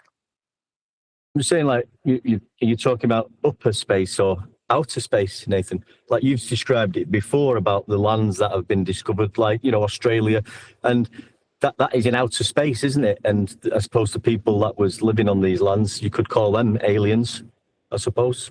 So what you're referring to is Tenth Man's research in some of the books from the 1800s, where outer space was described as being beyond the offing being the horizon. That was the area that was being explored when we discovered new lands. Outer space was beyond the horizon. And that was the terminology that it was being described with. And now they've hijacked the directionality that you see on a compass, that's to say out towards the horizon, is no longer outer space, where you find new land, new soil, new resources, new people. Now, new soil comes from the sky. The lights are the soil and they've got new people on them. Yeah, that's what outer space has become. It's no longer the area that we find new lands in to put on new maps. They're no longer the new worlds we found horizontally in previous history. So by experience, we found new lands in outer space. We did it horizontally. Now, speculatively, we could potentially find new lands out in the sky. You're like, that's absurd. The land is on the ground. It's not in the sky. But this inverted, I hate to say it, but satanic way of looking at things takes the reality of a ground that you can explore, mine, resources have got in abundance, and translates that into an empty area where the gases reside above our heads. And the twinkling lights have got resources. It's like, give me anything that's been mined from the sky. And the answer is, you won't. It's absurd. But that is legitimately not only what people believe in, like people want to escape from where they are on the ground to a non-existent soil in the sky. I see it all the time. People, just the other day on one of the clips on Fisherman in a Box was Piers Morgan talking to Neil deGrasse Tyson saying, we must leave this planet. We're going to run out of resources. We've got to go out to somewhere else, right? Because we can't be sustained forever. And you're like, so in your crazy worldview, you're going to find new resources in the air? In the sky? You're like, just step back from what you're saying and realize how absurd it is. I don't think they realize it, Nathan. I don't think the everyday person realizes what their belief system entails. I don't think they realize that they are part of the soil in the sky. I don't think they put two and two together yet. All right, we've got the perfect psyop. It's like in the true. Oh, sorry. It's all right. I just want to do a couple of shout outs. Just 1 second. Shout out to Calric, who says, Earth is flat, space is fake, God is real, love, truth. Thank you very much, Calric, for the super chat. Let's just see if we can put that on screen, if I can find it. There we go. And also, we've got ourselves a comedian. Yeah, Duncan McLeod thinks he's being funny. He says it was Berenstein, Nathan. Yeah, very nice, very good Mandela reference. I am not amused. But thank you for the super chat. Really appreciate the support in all sincerity. Smash the super chat if you want to support this channel. Go ahead, Mickey. Yeah, it's it's a total psyops, like in the Truman Show, when that scene when he's in the classroom and he's like, "Oh, I want to be an explorer," and the teacher goes, "Oh, we've already explored everything. there's nothing new to explore." And that's kind of like the idea with the ball. No, it's like once you go south a certain way, and then it finishes. You can't go further. So it's that psyops is very effective. So where else can you go if you can't? If going around the ball brings you always back to the same place, where else can you go but up? I don't think they realize, though. I don't think the everyday person does not realize that they are living on Earth in their belief system, that they're soil in the sky themselves, right here on Earth. I don't think they put two and two together yet. Another shout out to Duncan McLeod, who says, "It was, though. Laughy face, laughy face, laughy face. Yes, ha ha ha. Very amusing." So in the last couple of days, we've been talking about Jesse Spots, who was a Mandela proponent 11 years ago, along with a clone center proponent and a dome rainbow proponent. Suggesting Taylor Swift's a clone is going to get my goat, I'll tell you now. But just goes to show how long Taylor Swift's been making music. Speaking of which, we've got Mr. Cheswick in the chat. Go and subscribe to Mr. Cheswick if you want to see what we were talking about. Were we talking about in the live show or were we talking about in the pre-show? Specifically, Mr. Cheswick and his musical inclinations being put to good effect with AI tools, which is what they are, really, for someone who's a proper musician. Tools for making music with. And if you're proficient at making music in general, you'll just see AI as another tool to make music with.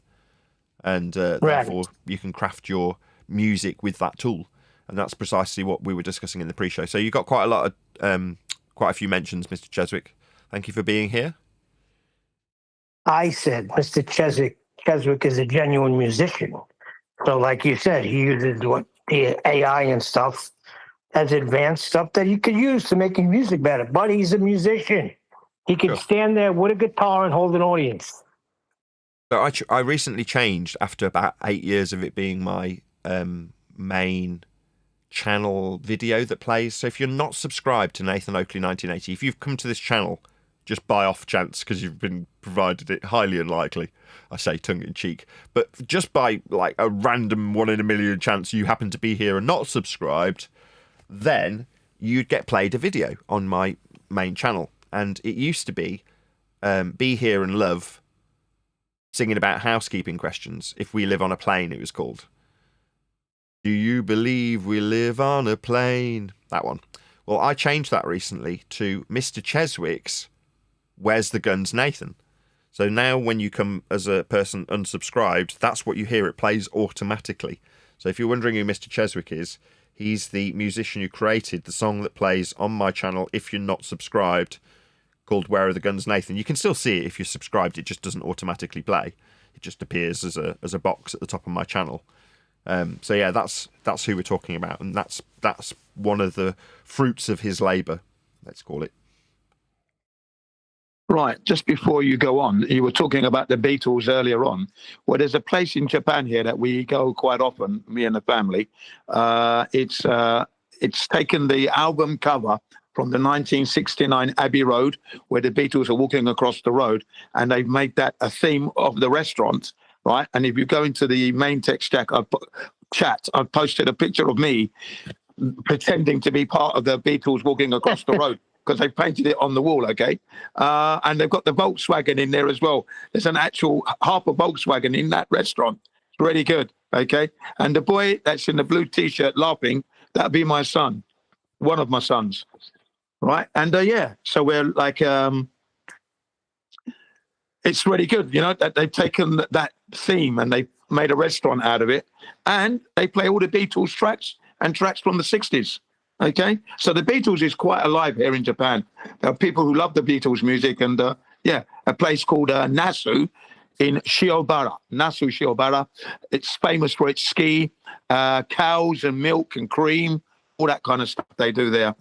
You know, that's out in the sticks, of course, but a nice restaurant. Does the license plate, is it 28IF? That's the one. Oh boy. So there was another one of those all conspiracies lead to flat Earth moments with the Beatles, specifically about, I don't know, 10 years ago again, where the conspiracy that Paul is dead was another one of those things that was being talked about amongst people who were also talking about flat Earth. And on a show about a fortnight ago, I played a section from a YouTuber called Wings of Pegasus. And Wings of Pegasus, predominantly at the moment at least, he did do other things, but all he likes to do at the moment more than anything else is show where claim to be high quality musicians are auto-tuning themselves live. That is to say, what you hear coming out the PA isn't what they've sung into the microphone. They're either lip-syncing or auto-tuning it, or they're doing it live and then auto-tuning it for the YouTube video. And he just shows you with his software how each note's been snapped perfectly to the note that it's supposed to be, and all those sorts of things, right? Well, one of the things that he covered that we, like I say, we've already covered this, so you might be able to go back and find the show. He showed how conclusively wrong this idea that Paul is dead is by the veins in Paul's hand. So he's showing older footage where you can see him playing his bass with the veins on his hand in a particular arrangement. And then you fast forward to more modern versions of Beatles being, doing their thing, and Paul specifically playing his bass and the veins being the same. So it's definitely the same guy, unless they've transplanted the venous system of Paul McCartney into a new guy. Highly unlikely. But yeah, he conclusively debunked it. And it's another one of those, well, when that debunking comes out, any flat earthers who've gone along with the idea that Paul was dead and replaced by somebody else who had to learn how to be left-handed and all this kind of nonsense was a way of making a conspiracy subject a flat earth subject. Take this person that's saying Paul's dead, put them in the arena with flat earthers, and then we can mock the individual for being a crazy nutter rather than the flat earth that they're not proving. Well, I wish I would have known about this guy years ago when I used to get freaking berated in your chats having to defend that Paul is still alive. I used to get bombarded with it. He's not Paul, he's Faul. Faul. And I would get hit with all these supposed clues, which I've heard a million times before. But yeah, you cannot get past that, the vein thingy there. Yeah, Paul's alive and well. Exactly. So you get so many people telling you from the chat that you're wrong and that you're crazy because you don't know that Paul's dead already. And you're like, what does this serve to do? Oh, yeah, you're all flat earthers, aren't you? Yeah, so you're just conspiratard nutcases now because you've been proven wrong with your really dedicated rhetoric about Paul being dead. Not at all flat earth related. Who cares? It's nonsense, right? Now, having to unpick this sort of stuff is something that I've spent the last 10 years doing, like undoing rhetoric. So I did it once with, I still to this day feel a little bit guilty with Dave Murphy, who was talking about Mandela effect on one of the interviews I did. So Flat Earth UK, I had Dave Murphy on.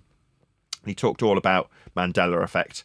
And after the show had finished, I debunked one of his Mandela effects. So quite specifically, the gold leg from C-3PO. Everybody heard of that particular Mandela nonsense? You all heard of that? Yeah, No? Dave taught me about that one. Well, there's an idea. Yeah, I heard about that one. Yeah, the silver leg thing. Yeah, he's got one silver and one gold leg, but he always has. Now, one of the things that I used to do back in the day was sell hi-fi in my hometown in a store called Leamington Hi-Fi. And one of the things that particular store was really big on was laser discs. And laser discs, by comparison to what most people had, home recordings, VHS cassettes or Betamax, a laser disc was just so drastically superior, it wasn't even funny. It was no comparison. And you could place them on a laser disc in our downstairs demonstration room on an 8-foot screen with a line doubler, and it would look absolutely breathtaking with massive sound, and you'd play them Star Wars. You get out your Criterion collection Star Wars that cost 200 quid on Laserdisc, and you'd bung it on. But before you did, you'd ask them, it wouldn't always be Star Wars, but you'd ask them, like, what films are you familiar with on your home rig, right? What would you play on your TV with your VHS cassette? And they'd be like, Star Wars. You'd be like, okay, well, let's go and have a look at what Star Wars looks like on our rig, because they'd never believed that they could be improved. They're like, I've got a Sony Trinitron and a 4-head VHS. Nothing can beat it. It's just, you're never going to show me anything better. You're like, oh, yeah, come downstairs and I'll prove you wrong. So you take them down and you'd play them a scene, and they go, oh my God, has he got a silver leg? And you'd be like, yeah, you just couldn't see it on your crappy VHS quality cassette. But on this Laserdisc, you can specifically see all of those little subtle details that you would never have noticed. Now, would you have noticed at the cinema? Yeah, but when you watched it at the cinema, you weren't paying attention to what colour legs it got. You were hooked on the fact that there's lasers going off and everyone's being shot at. That's not something that you're going to pay close attention to. And when it's a calm scene with dialogue and they're walking across the sand dunes, and again, that was really glaring in the Laserdisc, but on a VHS cassette, it was so subtle that you couldn't even tell it was there. But people would swear blind that Mandela effect has changed his bleeding leg colour. You're like, no. Having had plenty of time to demonstrate to people the superior quality of Laserdisc, one of the subtle details that was brought out was his leg. Now, me, I'm colourblind and I could still see it on the Laserdisc. But that was just the kind of thing that you wanted to hook someone into buying a $2,000 Laserdisc player and buying a couple of your Criterion Collection Star Wars Laserdiscs, that hopefully hadn't rotted. So yeah, you had to actually show them that it was genuinely better and superior. And the same would apply to music. If you've got a really nice rig with a really big set of speakers in a well-treated room and you stick someone in front of their favourite album, you tell them, bring your own album in and we'll play that on the rig. And you'd play something to them and they go, oh my God, is that a tambourine? You'd be like, yeah. They're like, I've never heard that before. You're like, you got a sale because that person's never heard that tambourine before in their mishmash on their boombox in their kitchen. But in your den room with $10,000 speakers and a really expensive amplifier and a lovely CD player in a well-treated space, suddenly you can hear all those nuances and subtleties. But for the average conspiratard, well, there wasn't a tambourine in it originally. No, you just couldn't hear it on your cassette tape, on your boombox. So yeah, all conspiracies lead to flat Earth. For a reason. Why? So they can get away with using the measurements of a flat Earth all day, every day for their bull religion that they'll calculate into existence from flat Earth measurements. So you need the flat Earth measurements. You just don't need them being talked about. Now, if you go to someone who's in an engineering field or someone who's in a surveying field and start talking about how Earth is measured flat, they're going to instantly recognise it. And if they're ushered into talking about it on a YouTube channel like we are, then who's going to not take them seriously when they say, well, yeah, of course it's measured flat. Locally. We have to measure it flat. We're referencing the horizontal and deviations thereof. So of course it's measured flat. Isn't going to be very conducive with convincing people that they're on a sphere. But whistling past it in debate means that your average Joe who highlights how flat Earth gets measured without a single hint of irony or mention of sphericity is accepted when you compartmentalise that description from a surveyor. When they describe how flat they measure it, you're not consciously thinking, well, does that mean it's not ball-shaped? But then if you come across the debate and we say, C-3PO's leg was always gold and now it's silver, and also Earth's flat, and Taylor Swift's a clone, it was Berenstein. You're going to just sound like a nutter, and therefore you can easily whistle past all of the actual measurements. And if you do get to the measurements, you're being given a begging the question, proof of nothing, perspective hijacking Earth curve calculator study, and you're not being told that the data being inputted into it is flat Earth prerequisite measurements from surface level, horizontal distance, parallel eye level. You're not told any of those things. You're just told punch in these numbers and see where Earth curve should be. Well, the thing is, Nathan, by the time you do get to the measurements, they got you down as a full-blown nutter with all these conspiracies. And they designed it that way. We spoke about it. So flat Earth could be the conspiracy as well. So they did a very good job on how they presented this to us and how we're to argue it. Because I heard yesterday they're talking about how they're seeing too far. I think it was on Earth Awakenings. I mean, what are you going to do? I have to point it out, Neil. What do you mean see too far? The distance that you're claiming is a horizontal, and the measurement is from surface level for your elevation. Your eye level punched into the calculation is parallel with surface level. You've got 3 prerequisite flat Earth measurements before you've done anything in the calculation that suggests how far you should see. And calculations in an orthographic view don't dictate how far you see. Your eyes dictate how far you can see, and your eyes work on a principle of perspective. Now, for me, even that is a step too far. Why do I need to explain how your eyes function when you're being taken through a calculator that has flat Earth measurements punched into it? What's the point in explaining perspective? The answer is you don't need to. You only need to understand how Earth's been measured to understand that the whole game is rigged. Rigged to make you argue where Earth curve is and how far is too far. And flat earthers will be doing this for the next 5 years. I absolutely guarantee it. There's a few examples of that situation. One, which I always bring up rather than arguing the facts about where the horizon should be. I simply point out that the horizon's never been defined as a physical location. It hasn't, except for in the heliocentric nonsense. So you find yourself arguing about that a lot, or you did do. You don't have to. Why are you arguing about something that's apparent and where its location is? It's ridiculous.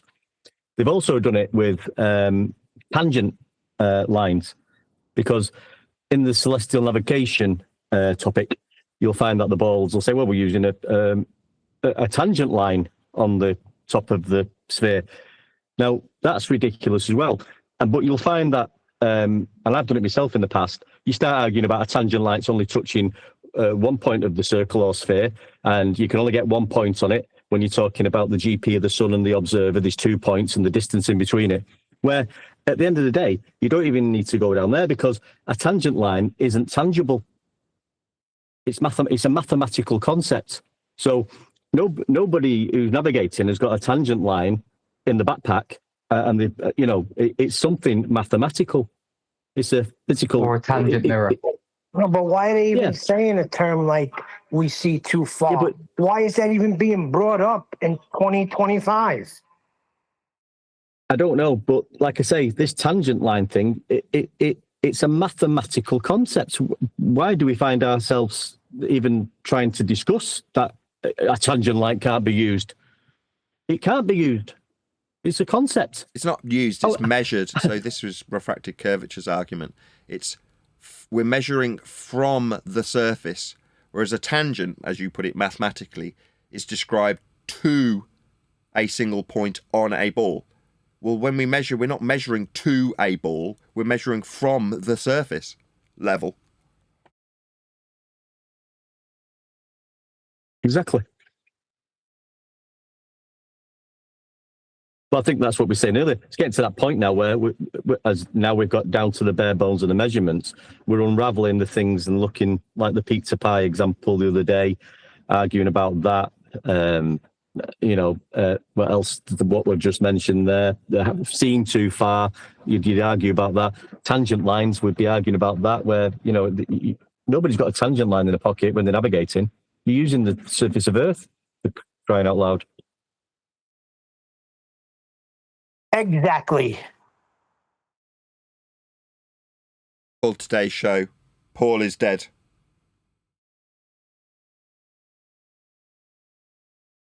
It's Paul, not Paul. Yeah, get it right. It's fall. FAUL. I want to know what I'm talking about if I put fall.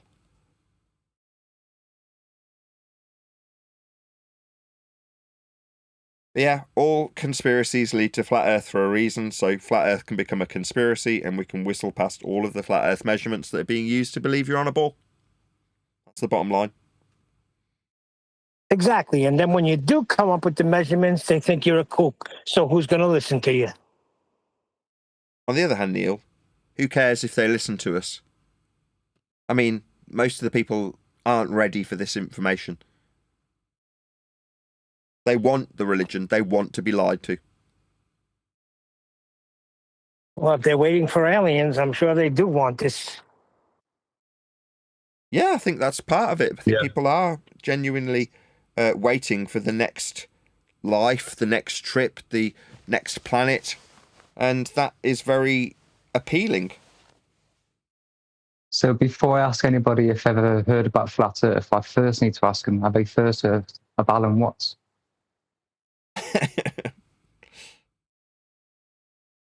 What, see if they can appreciate that they're not ready for it spiritually. I've been using that in a lot of replies. Someone on your recent YouTube, I've got into a little bit of discussion, and it's really, I just keep saying, well, a lot of people like you who need to argue and need to be behaving like you are and suggesting these things because it keeps your illusion alive. It's okay. Don't worry about it. You're not on your own. I'm sort of playing it like that, and they don't know how to take it. I'm being very calm, and I'm just telling them they're in an illusion, and you have to keep your illusion alive by changing definitions and saying what you're saying, but you're not on your own. That's what you have to do to keep it going. So good luck with that. Yeah, they're watching a very different movie to us.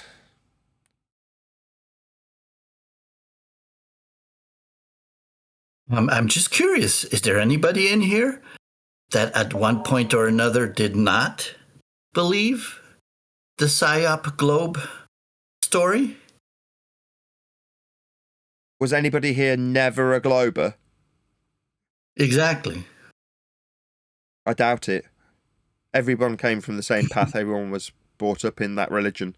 It is the Western world, or no, not even the Western world. It is the one world religion. Heliocentrism is the one world religion. Yep. And that's why it's so hard. I think normal. That's why it's so. I mean, we got out of it. We came through different paths. We were investigative minds, all of us. We came to it, but the PSYOP, the effectiveness, the success is deep. I've shared this before. I was at Lake Geneva showing my P900, my Nikon P900, some 16 and a half miles across the lake, where according to Earth curvature calculator, you cannot see the castle at the other end of the lake. I showed this to a university student. The lady told me, she looked through it and she goes, obviously there must be a problem with your camera.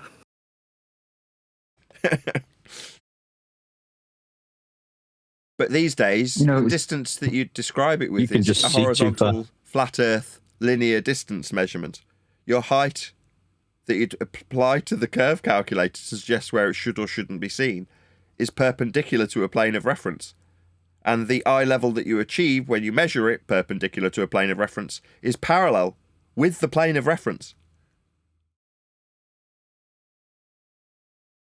All of the measurements are flat, in other words, before you start telling people how far you should or shouldn't see the thing in the distance. Right. But, that was before I got to all this. Well, there used to be an example that I'd give out on live shows, which I'll give you a rendition of now. There's two guys, and they're sat at the beach looking out into the distance, and they see an island. And the one guy, who's a globe believer, says, "Oh my God, we can see the island in the distance. It must be a slightly looming non-standard refraction hyena holographic projection of the island from above the physical geometric sphere edge that's residing below the surface level that we'd measure at 18 miles. So that's not really an island that we're seeing at all. It's actually a mirage." And the guy next to him, who's a flat earther, says, "I just see an island."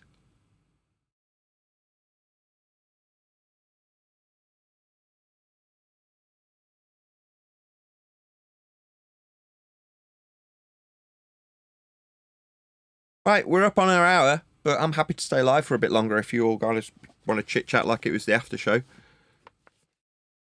That would be great. Do you want to stay live for a bit? We'll, If you wouldn't mind. Absolutely, it's Friday. We don't get this till Monday, so let's keep it going. Yeah, that's Can I what I'm just say, saying. Nathan, that was such a profound point about the one world religion, because I remember that term being loosely branded about in conspiracy videos about 10 years ago on YouTube. And I used to think to myself, how can you get Christians and Muslims, as examples, to agree on anything, let alone disband their own religions and join in one religion? That's just impossible. But this is how it's been done. And ironically, the religion they're in contradicts their other religion. So, yeah, doesn't matter if you're a Sikh, crazy when you Muslim, think about it. Hindu, atheist, Christian. It makes absolutely no difference. Anybody you ask believes that they're on a spinning ball flying through a sky vacuum. And it does constitute as a religion, right? Well, it's a faith-based religion that's been created out of measurements. So yeah, measurements are real. They're flat. The religion's a derivation that's been created by the Roman Catholic Church.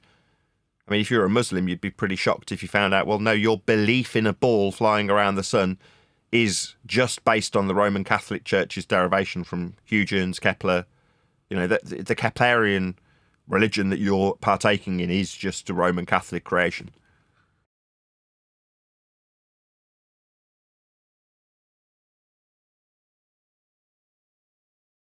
But who knew?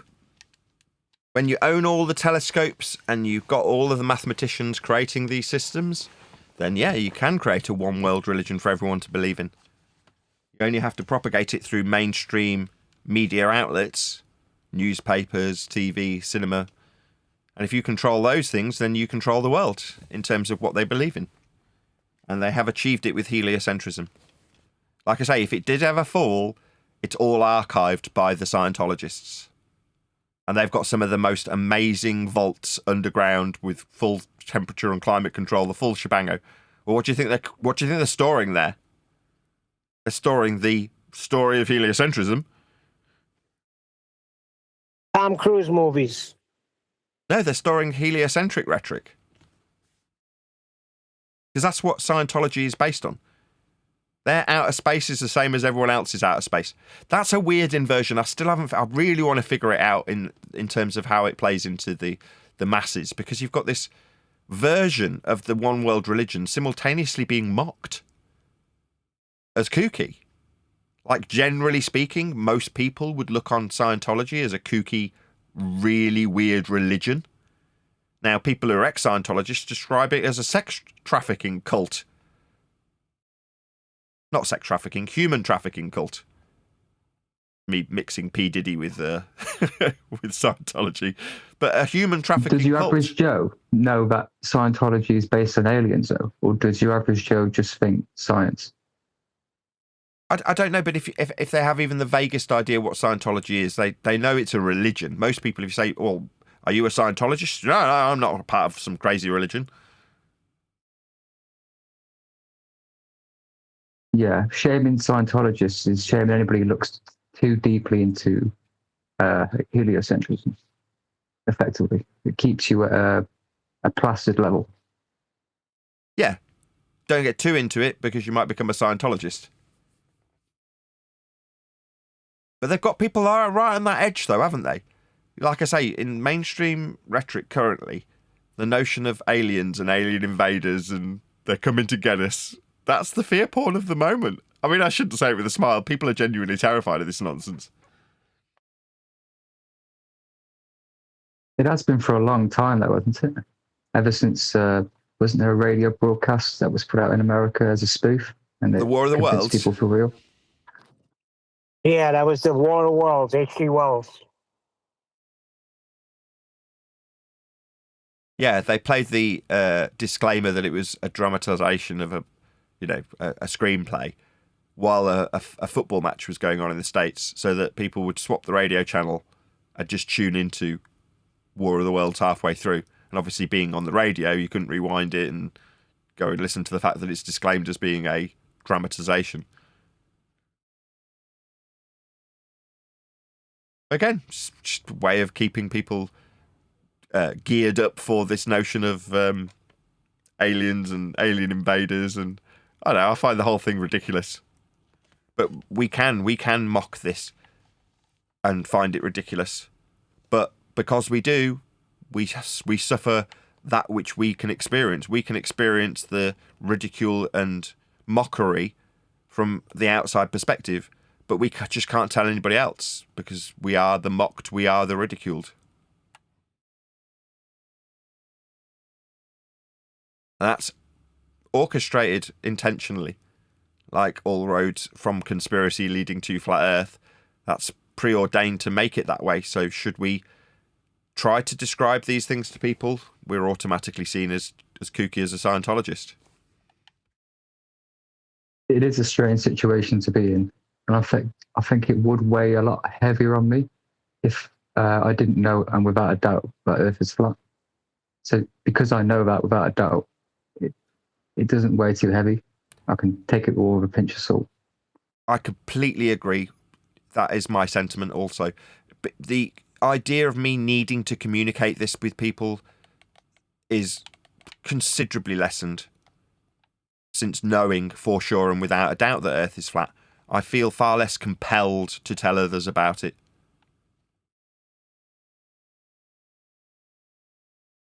They're just not ready. Most of them just aren't ready for it.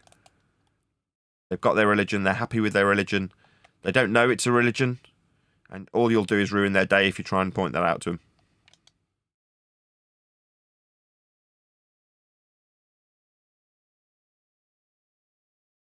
It's a good point. It's a sad point, but it's true.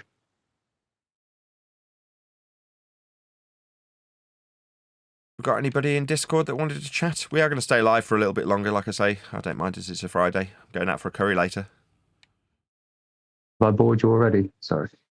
No, I'm just inviting anybody who's in Discord to join in the conversation if they want to.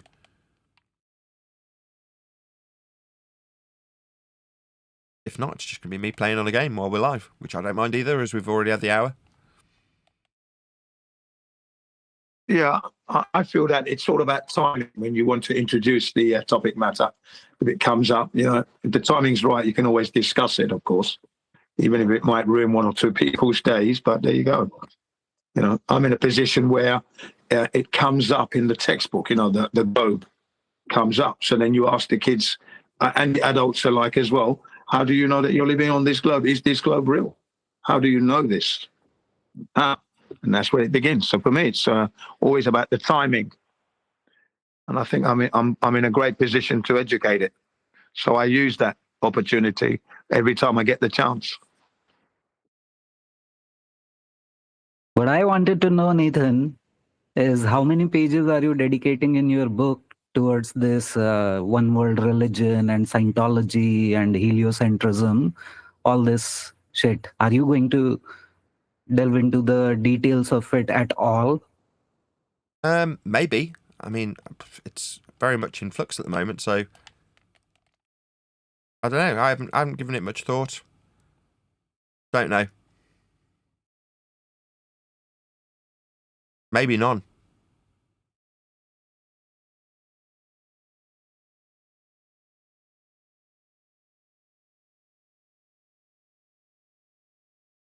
All right.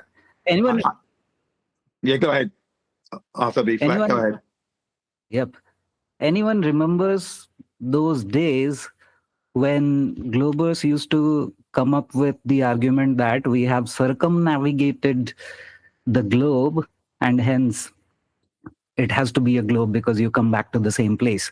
And to this, flat earthers' argument used to be that we have only circumnavigated east to west or west to east, but we have never circumnavigated north to south or south to north. I guess you remember those days. Yeah, that was the one of early Matt days of Powerland's flat original arguments. So 10, 11 years ago now, that was what Matt Powerland was saying. Nobody's gone over the top and background or down the bottom, as it's alleged. These days, we go, well, travelling south is a flat earth orientation, it's a flat earth directionality. So to say we've travelled south and they're going to come back up on ourselves is a contradiction in terms. You're violating the axiomatic principle of south if you try and describe it in that fashion. Thank you for that. I was just hoping you would come up with that. Another question. Do any of you even remember when you used the selenian, whatever that eclipse is, in your argument in order to debunk Glober's claim of eclipses being proof of globe Earth. I don't even remember, but again, I heard a lot of it during the early flat Earth days of 2017, 2018. But Are you talking about ever since we know, talking about the famous? Ever since we know what we know now, yeah. I have never used that argument ever since because it never boils down to that. And obviously, I'm going to point out the affirming the consequent logical fallacy with the begging the question and everything. I take that direction these days. But unfortunately, we have flat earthers who are still talking about selenian and whatever. I mean, I think the Celine Dion eclipse is a really important argument. Yes, so do I. Everyone loves Celine Dion. Yeah. But the selenian eclipse as well, you know, I still mention it because people still mention the eclipse, and I say it doesn't prove shape. And what about this eclipse known as the impossible eclipse? So it's a problem for them, not for us. So I still use. Well, it. I think it proves that the Earth is not casting a shadow because both the Earth and the Moon are above the horizon at the same time. So it proves it's not the cause, right? Right. That's it. So that's the whole point I bring up. So I still use it, and I'll use it to the day I die. Sorry. And then if they try to say, oh, the Earth does cause an eclipse, well, that invokes scientific method. And then you can say, oh, well, what's your independent variable? And they don't have one. And But that's known as do we really need the selenian eclipse in order to question their begging the question? In order to point out that they are begging the question, they are begging the question even when they are talking about any eclipse, not just this particular eclipse, Celine Dion one. Yeah, but we are thoroughly debunking their position. That's the point. Thoroughly debunking. That's all. I don't bring it up as a thing, but when they bring it up, that's when I bring it up. That's it. So it's to checkmate. That's all. Thoroughly debunking and checkmating them. So that's what you've got to do. You don't want to use it, Okay, that's fine. So once again, that would be scrutinizing NASA images in order to thoroughly debunk their claims of moon landing and Mars landing and everything. Yes, of course. And those images have been thoroughly scrutinized, even with today's latest digital analysis software that you can get for free. So that comes up. Yeah, it comes up. And I give them the links and I show them the images that have been debunked, and they get thoroughly debunked. So by comparison, Jin, if I was to say, well, I can show that the images from Narnia are definitely composites. You see how comparatively trying to argue with someone that images from Narnia are composites is superseded by saying that Narnia isn't real and demonstrating how Narnia is not real. It kind of supersedes the idea that you need to show that the images from Narnia are composites. Well, yeah, I see what you mean, but the imagery is in our domain, and it's been purported to have come from a region called space, but it can be proven that you can't go there, and this is perfectly right. You know, I'm going to carry on operating my way anyway. I'm getting results. I'm not having problems, you know. Globers are dumbfounded. It just leaves a door open to believe in outer space. If you can demonstrate that they're faking space, there's an underlying understanding that space is real, but they're just faking what they do in space. Whereas if you debunk Narnia at its core as not real, then that undermines every premise of heliocentric outer space without an exception. Yeah, I do that. And it's what I call dumping on them. I do that, and that's what I mean by a thorough debunking.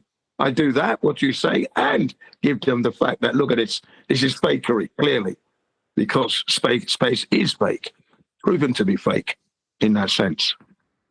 And so I'd just like to do a thorough job, Nathan.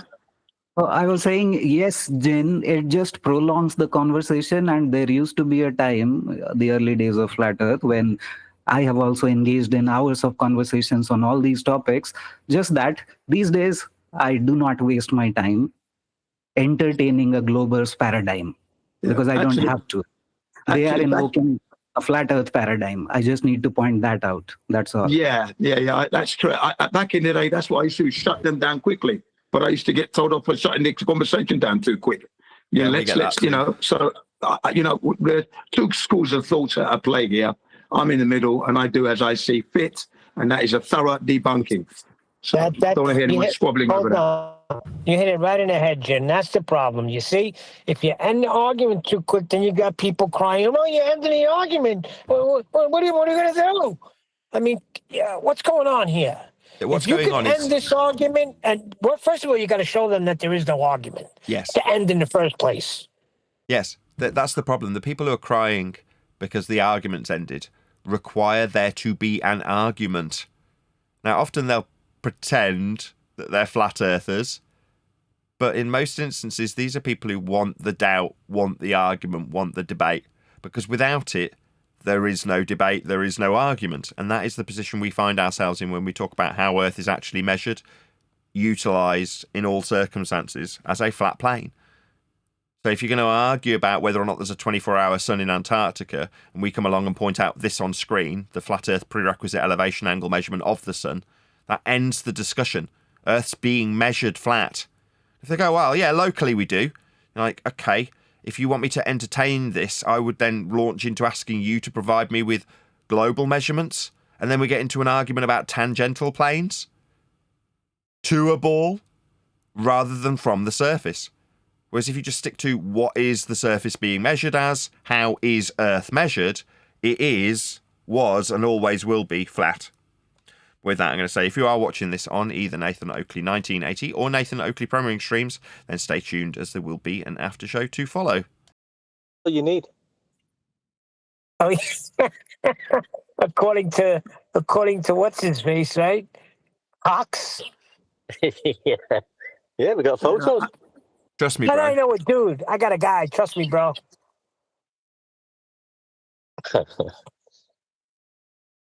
It's good though. Yeah, go ahead. If I get caught in a compromising position with on a photo, I can just blame it on AI in the future anyway. Well, you might rover on the moon back in 2017, and NASA said categorically that no one's allowed to go anywhere within a few miles away from the landing sites. Otherwise, they'd be trespassing in that. Right? Do you remember? 2017, 2018. I don't know. I've got a certificate somewhere that says I own a plot of land on the moon. Yeah, I've got a friend who's got one of those. You know something? I used to work with a Jamaican guy named Donovan Donaldson, and he did not want to hear anything I had to say. Do you want to know why?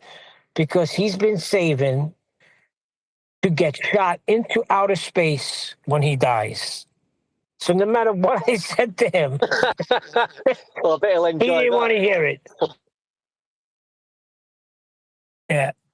I'm just picturing Whitsitt and Dr. Brian Cox debating, telling each other to trust me, bro. No, you trust me, bro. I was thinking the same thing. No, trust me, bro. I was in Antarctica, and I did not vape. Trust me, bro.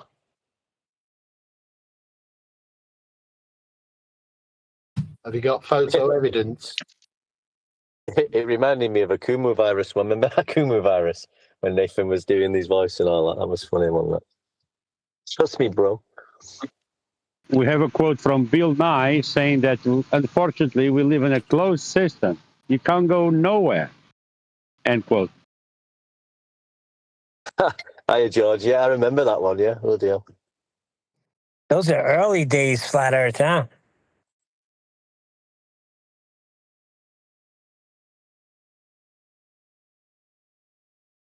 What I didn't understand with my friend is, who's he gonna pay? Is that even a thing to be shot into outer space? Is somebody calling people with that? Like if you that want, must be it. That must be Yeah, it, right. Con. Must be. Depends what you mean by outer space, mate. Do you mean outer horizontal space or outer vertical space? But what's sad, he could be created and flushed down a toilet and he wouldn't know the difference. He's a smart guy too, and I'm like, Don, are you serious? I thought all these years I know you, you were kidding around about that. No, man. Yes, Nathan. No, man, I'm saving my money, man. Because who knows what kind of cure they may have in the future. I can't do Jamaican like Nathan can. No, man, we don't know what cure they're going to be having in them future and thing. Right, this is Trust Me Bro by Mr. Cheswick.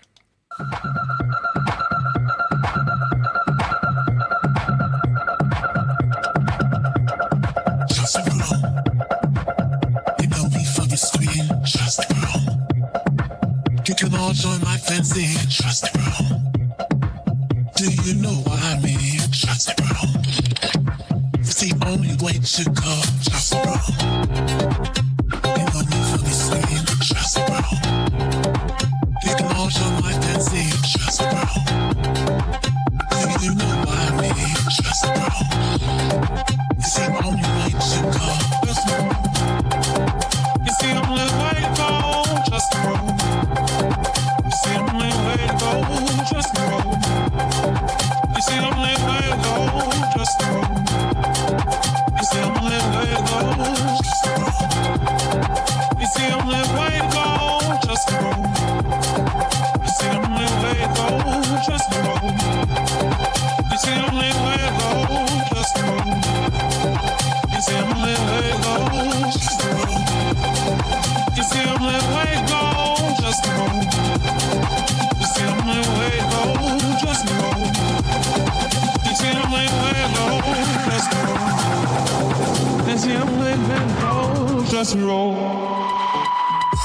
Trust me, bro, I'm in the know, so please don't call me fake. Cause you don't know the things I know, or how much cash I make. I promise you, my heart is true, trust in the word that's speak. Give me a week, look back to see, there's more this year to speak.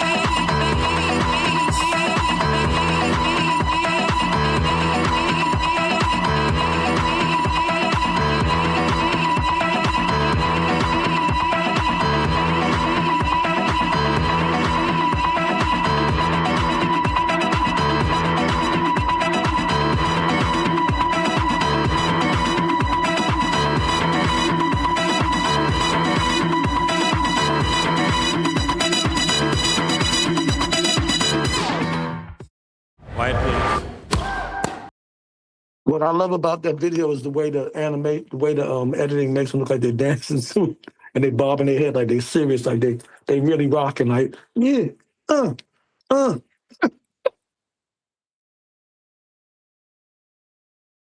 That was Mr. Cheswick with Trust Me Bro. Oh, that was great. I'm going to have to wait for the Uncut after show. It's when you play music, I can't hear anything. Yeah, I've got like a suppressor to stop the horribleness coming through on the G Plus and stop feedback. So yeah, I turn it up to the max to stop feedback. Yeah, it's not as good. We're not really getting anything coming through it. It's a nice track now. I've heard it's really is a good track, but it's not doing it justice on this. It was terrible, actually. Yeah, it will be. Speech is great though. You can hear everyone from Discord. They can hear you, which is all that really matters. But yeah, music's going to get filtered out. Yeah, same here for me. I could not also hear anything, but at the same time, I went to Nathan's channel and this was a 9-month-old video. I was playing it parallelly on another tab and it's a great song. I enjoyed it, although I just heard half of it. Yeah, it would have been fine on the recording though, which is all that matters.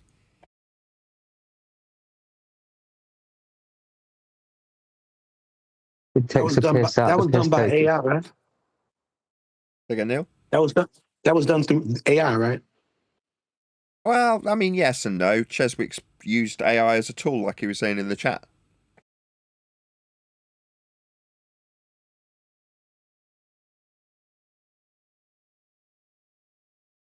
I know exactly what you mean. Demonstrating what can be achievable when you use AI and your own skills as well. You know, it's a mix, and it's a very good bit of creation there, creativity. I like it. It was a great track.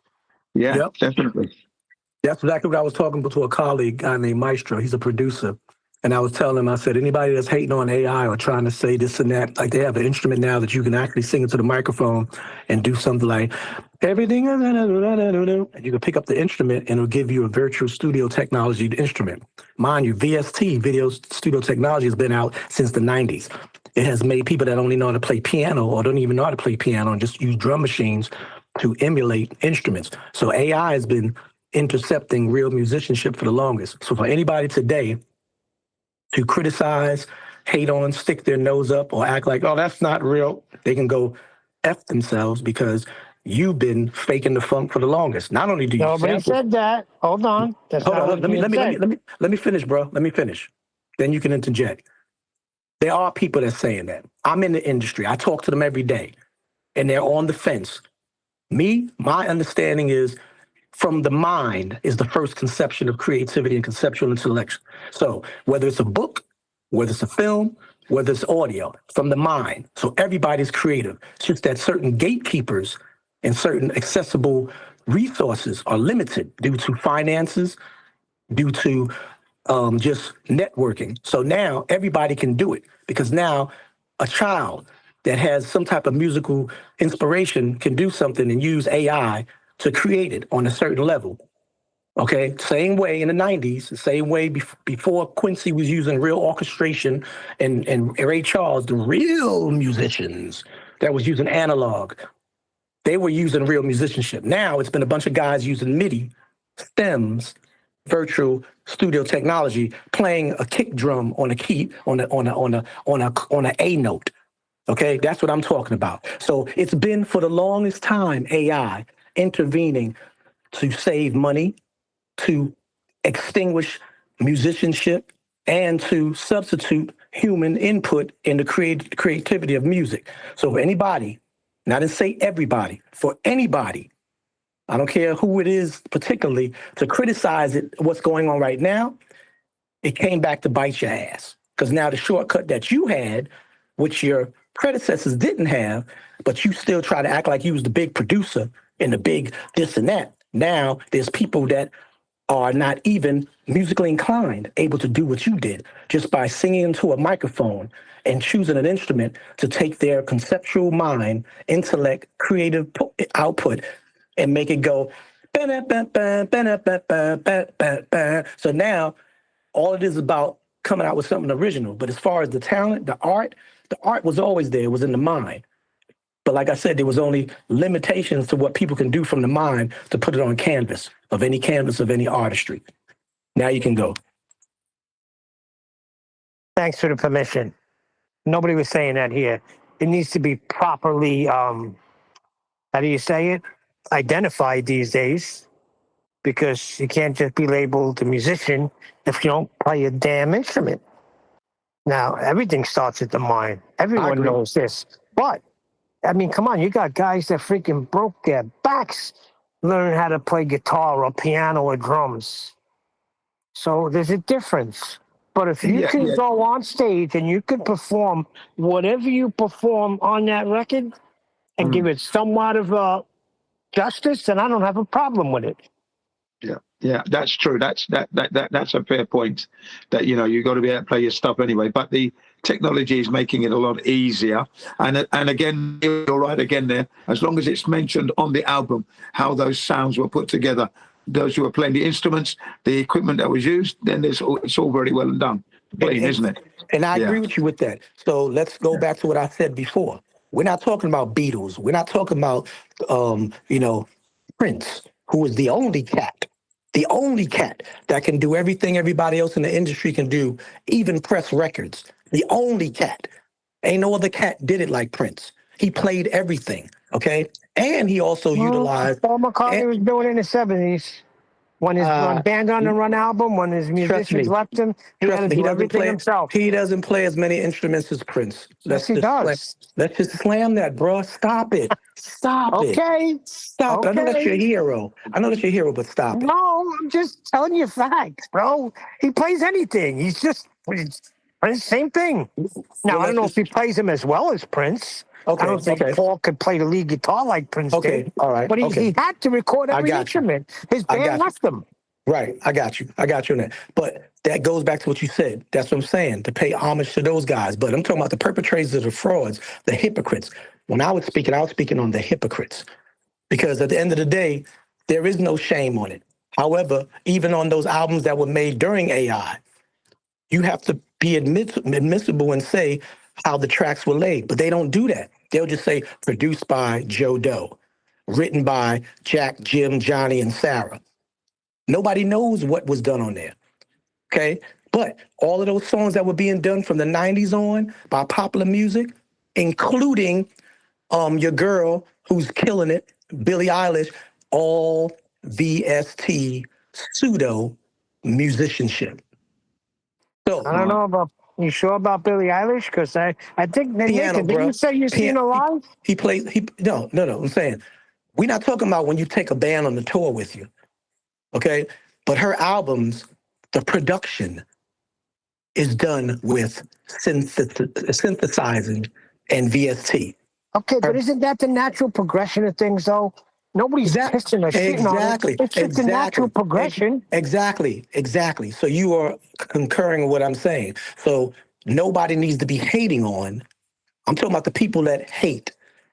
The person that first used a drum machine, that first used a sample machine, cannot hate on the person that's now using the progression that it is now, because it is the same. It's just a better technology. Because the person that used the sample machine or the keyboard trigger for the MIDI stem to emulate a synthesized horn by playing keyboards going unless that was a real trombone, a real trumpeted, then don't come at my don't come in nobody's face if you didn't record that with a real trombone trumpet. That's what I'm saying. That's the point I'm making. Yeah. Prince, his number one favorite musician was Kid Creole and the Coconuts. He loved the guy, and vice versa. Kid Creole's number one fan that he loved was Prince. They both liked each other's material. I thought that was really fantastic because I liked them both. Do you remember Kid Creole? Anybody? Yeah, I think it's kind of a false equivalence, man. To say that like a drum machine or a synthesizer is equivalent to like artificial intelligence, because I mean, one of them had to come first, right? Artificial intelligence uses the history of music and all people's works throughout time, so it's hardly a natural progression of tech. It's just the application of something else to assist in it. But I don't think it's the same at all. I mean, it's the progression of electronics and Thank you, Neil. what we're using. Progression of technology. It's the progression of technology. There's only two stages, bro. You either get behind a pair of drums and kick with your foot, the kick drum, and hit the snare, or you play a drum machine. Okay? Now, what if I make a drum machine? Whether the drum machine can do more things like press one button to make a fill-in, that's another advancement. Versus the person that has to literally use his fingers. What if I create a drum machine? What if I make my own drum machine and I don't use artificial intelligence to do it? Like, I mean, I'm still using my ability, my skill and experience in music to make something. We're not saying that, bro. Talking about that. We've been the past 15, 20 minutes in the conversation. Yeah, we're not knocking the skill, man. We're not knocking the skill. We're just saying that technology is now assisting, which seems to be the natural progression in the music industry at the moment, which has been since the 90s, maybe even earlier than that, late 80s. But the thing is, we're not knocking the skill ability, and we're not saying that somebody who's using all these electronic is better than. That's not what we're saying. We're just saying that it's been going on a long time, and anyone's trying to say that this isn't good or, well, I mean, come on. They're full of shit. Period. Yeah, let's just get on with it here. That's all. Nothing else. Well, it's Take not note to from say your that skill. it's You not make- good, right? I'm sure AI has Yeah. its place in music, and it can be used in ways and like as a tool, right? But it seems to have been taken too far, and it no longer is just a tool to help somebody Of course, yeah, I know that. express Yeah, we're their not talking about. creativity. Let's not get into It's the dark. handing them all We're of not their talking about, damn. bruh. You're talking straight through him. Talk about the dark side. Don't Stop. interject. Stop. Talking Stop. straight through me. One at You're a talking time. straight through him. Stop it. Well, yeah. So I think that say that AI is like a synthesizer or a drum kit because there's this whole external factor of data that is pre-existing that's being factored into the creation of these AI things. So you can give it a prompt and it can just spit out all of the musical talent that you don't need to have that. You don't need the experience and the knowledge to know how to make a drum pattern and have it sound cool and good. Whether it's real drums or fake drums, it really doesn't matter. If you don't have the prowess to do it, now you can use this artificial quote intelligence, which it's really just artificial regurgitation, right? It's just spitting out data that you're giving it. And if all that data Exactly. comes from years and decades of hard work from musicians, I don't see how it's anything less than theft. Well, so was the yeah. sampling. So was the drum machine. That's theft. Because now you've taken a drummer out of a session, and after. Well, no. What if I made the drums? I make my own drum samples. I don't take drums. I make my own. Where do you get your drum samples from? I make them my own. I create them. I record a sound. Where do you and then get I them from? sample Where it do you in. get them from? Yeah. Where do you get? We're not talking about the pattern. Boom, boom, bat. Where do you get the boom from? Beginning Like of a kick time. sound, like where a the kick first drum? boom went.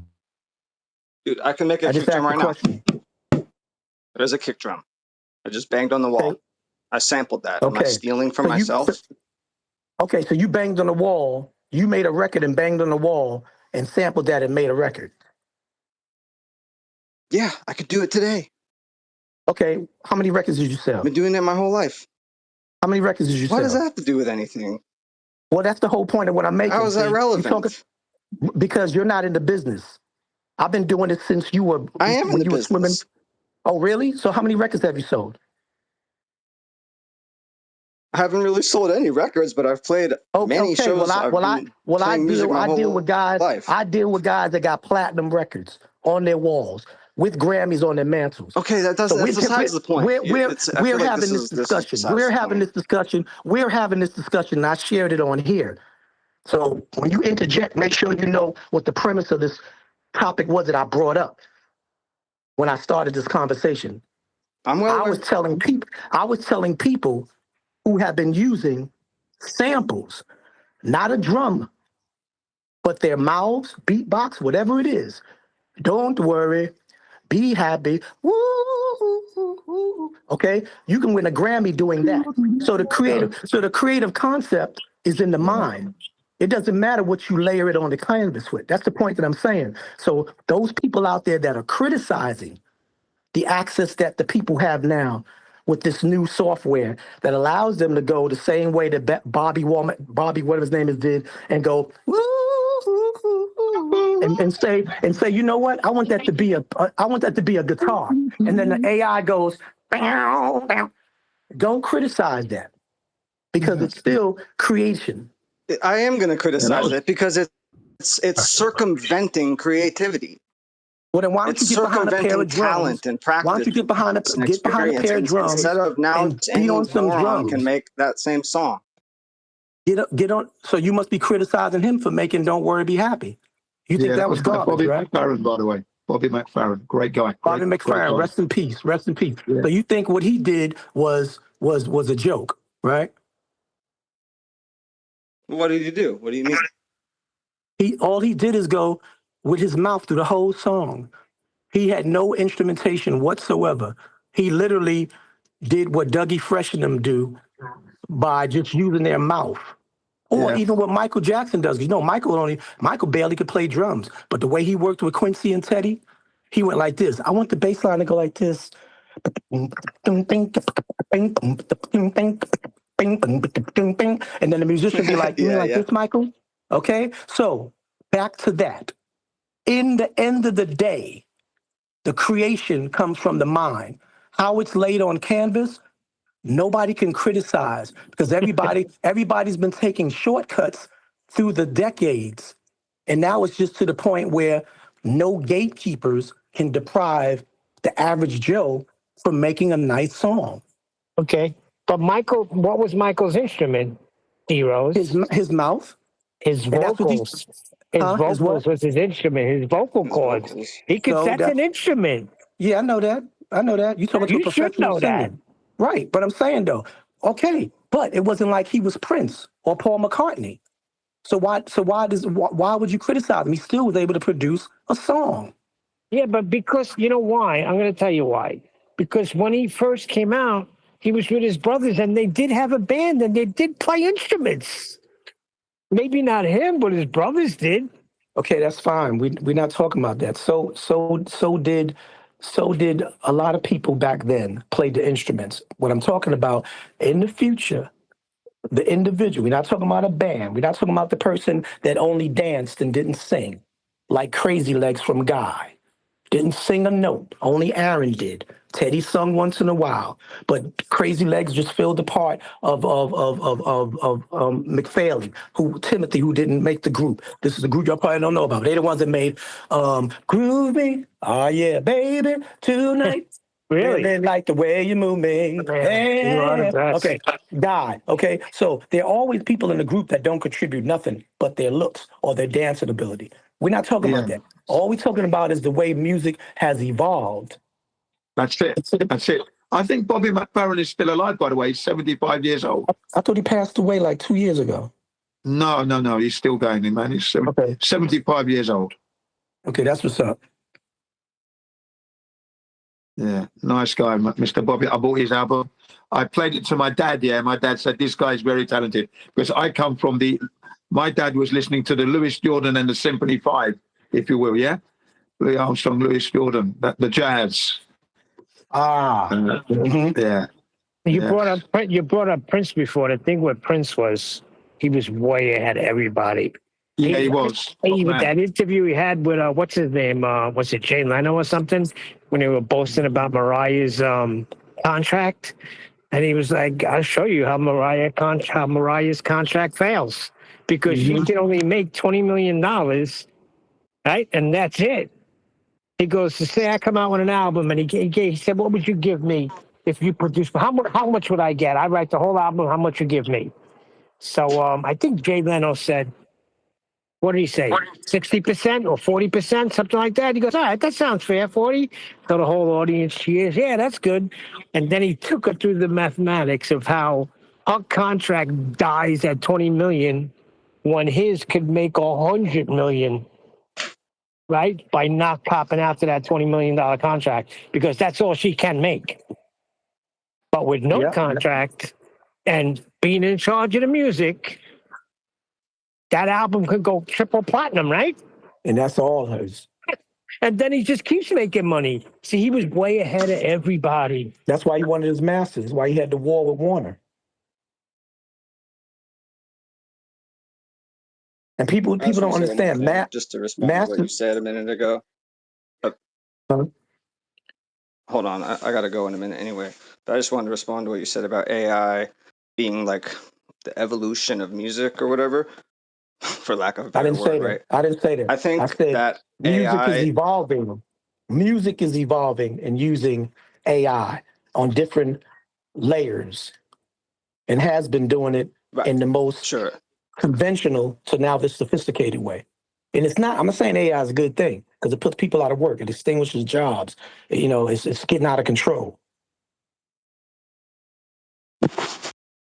Well, what I was going to say is that I think that AI is not evolving music, it's devolving music. it's taking away the practice and hard work that goes into music. Therefore, if AI ever disappeared, say in 50 years in the future, and all of a sudden AI breaks and you don't have it anymore, where there ain't going to be no musicians around.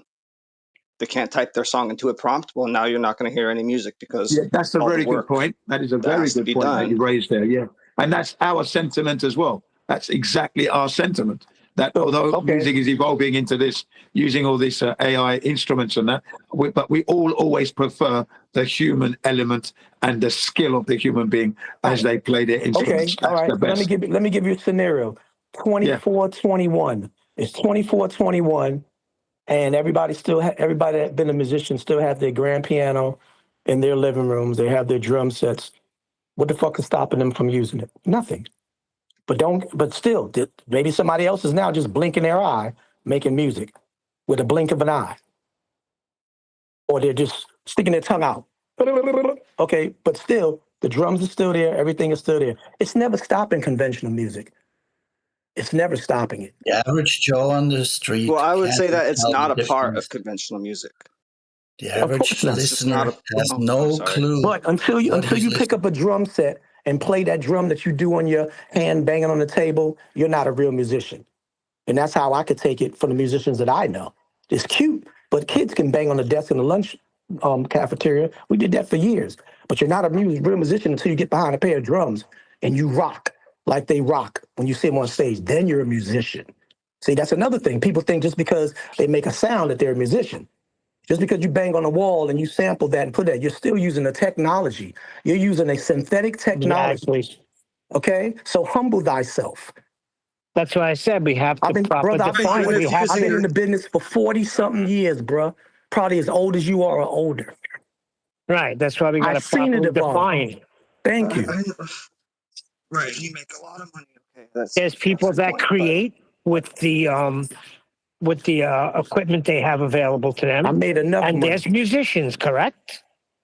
Huh? There's people that create with the equipment they have available to them. Right. That may not know how to play a note at all. Thank you. Then you have musicians. Exactly. Like Prince, who would be very offended. Well, look, I think if people just came right in and were just doing something on a computer and label themselves as musicians. Oh, that would piss him off. Right. Nobody's All saying right, they're let musicians. me- However, there are people that clone themselves producers or songwriters. Yeah. Okay. And they just sit back and listen to it and say, okay, good. That's a go. Green lighted. That's been going on for years. Didn't do nothing. Okay. Didn't do nothing. Diddy's one of them. I know Chuck, Steve, and Young Lloyd. I've worked with Young Lloyd. And they'll tell you, they was in their blood, sweat, and tears. And all he did is come in and listen to it with his eyes closed. Turn that, give me some more mids on that snare. All right. Edit that up. Produced by Sean Combs. Co-produced by Richard Frierson. Yeah. Okay. So there's so much plagiarizing and sabotaging in the business. All I'm saying, and I'll go back to what I said, humble thyself and don't criticize what's going on right now, because ain't nobody no real musician unless they getting down like Paul McCartney and Prince. Period. All right, so let me just respond again. So artificial intelligence is, I think, an oxymoron. There's nothing intelligent about something artificial. I think that intelligence is exclusive to organic organisms, people specifically. So to say that you can have, and I also think the same thing about music. Music is exclusive to us, to people, to men, and it's because of our intelligence. We have I love that. intelligence, therefore music. I love that. So, yes, I agree 1,000%. Right, we have intelligence, therefore music. And since artificial intelligence is BS and it's just regurgitation, it's nothing intelligent about AI, then you're stripping music. Please don't do You're that. stripping. This is getting inaudible when you do that. You don't have to nod along while he's talking. Okay, so I think you're stripping music of its intelligence when you allow something that is unintelligent to take the wheel. That's all. Yeah, but even using the machines, you're not something unintelligent is not taking the wheels because somebody intelligent is controlling it. A human.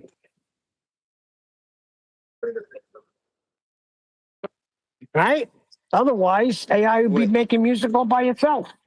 Yeah, it still needs a human to put the data in.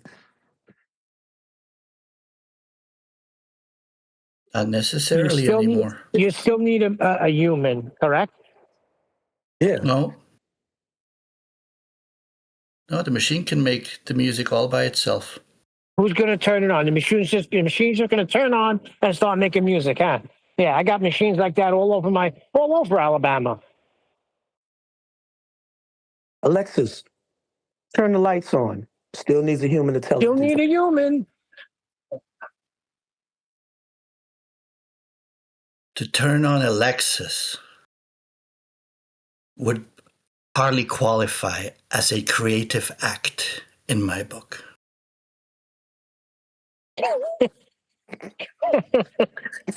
Turning it off would. Remember, it started with that. Remember that commercial, D-Rose, you're from New York, the clap on, clap on. And the lady would turn around at the end and do the real quick claps. Yep, the little lady right before she went to bed. Yeah. Or the other one, I've fallen and I can't get up. Yeah, but to me, the danger is the deception behind it, guys. It's the deception. It's the deceptive factor behind it. To claim that it is creative, to claim that it is something like creative music, when it is not a creative act. As I said before, or when it is being presented, like on Spotify. There's so much music now on Spotify that is 100% AI created music, and they sell it. They make you think, oh no, this is music. This passed through some kind of a creative process. But the creative process is a machine process, not a human created process. And the fact that it's being sold as something else, that it's being presented as something else, that's the deception. And the deception is now at a point that it is so incredibly good.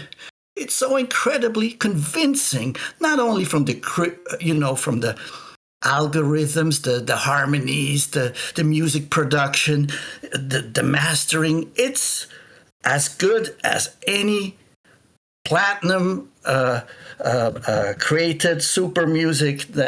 It's indistinguishable. And all right. And here we're only talking about music. But what I'm afraid of is not that. It's until now, all the bloopers and all the mess ups with their NASA films and and all the video showing globe Earth and supporting this globe Earth religion. That advancement in technology and artificial intelligence is happening there too. And I don't know if we're already there or how much longer it's going to be, where the videos and the multimedia stuff that we are being presented is indistinguishable, where there will not be any more mistakes in the production.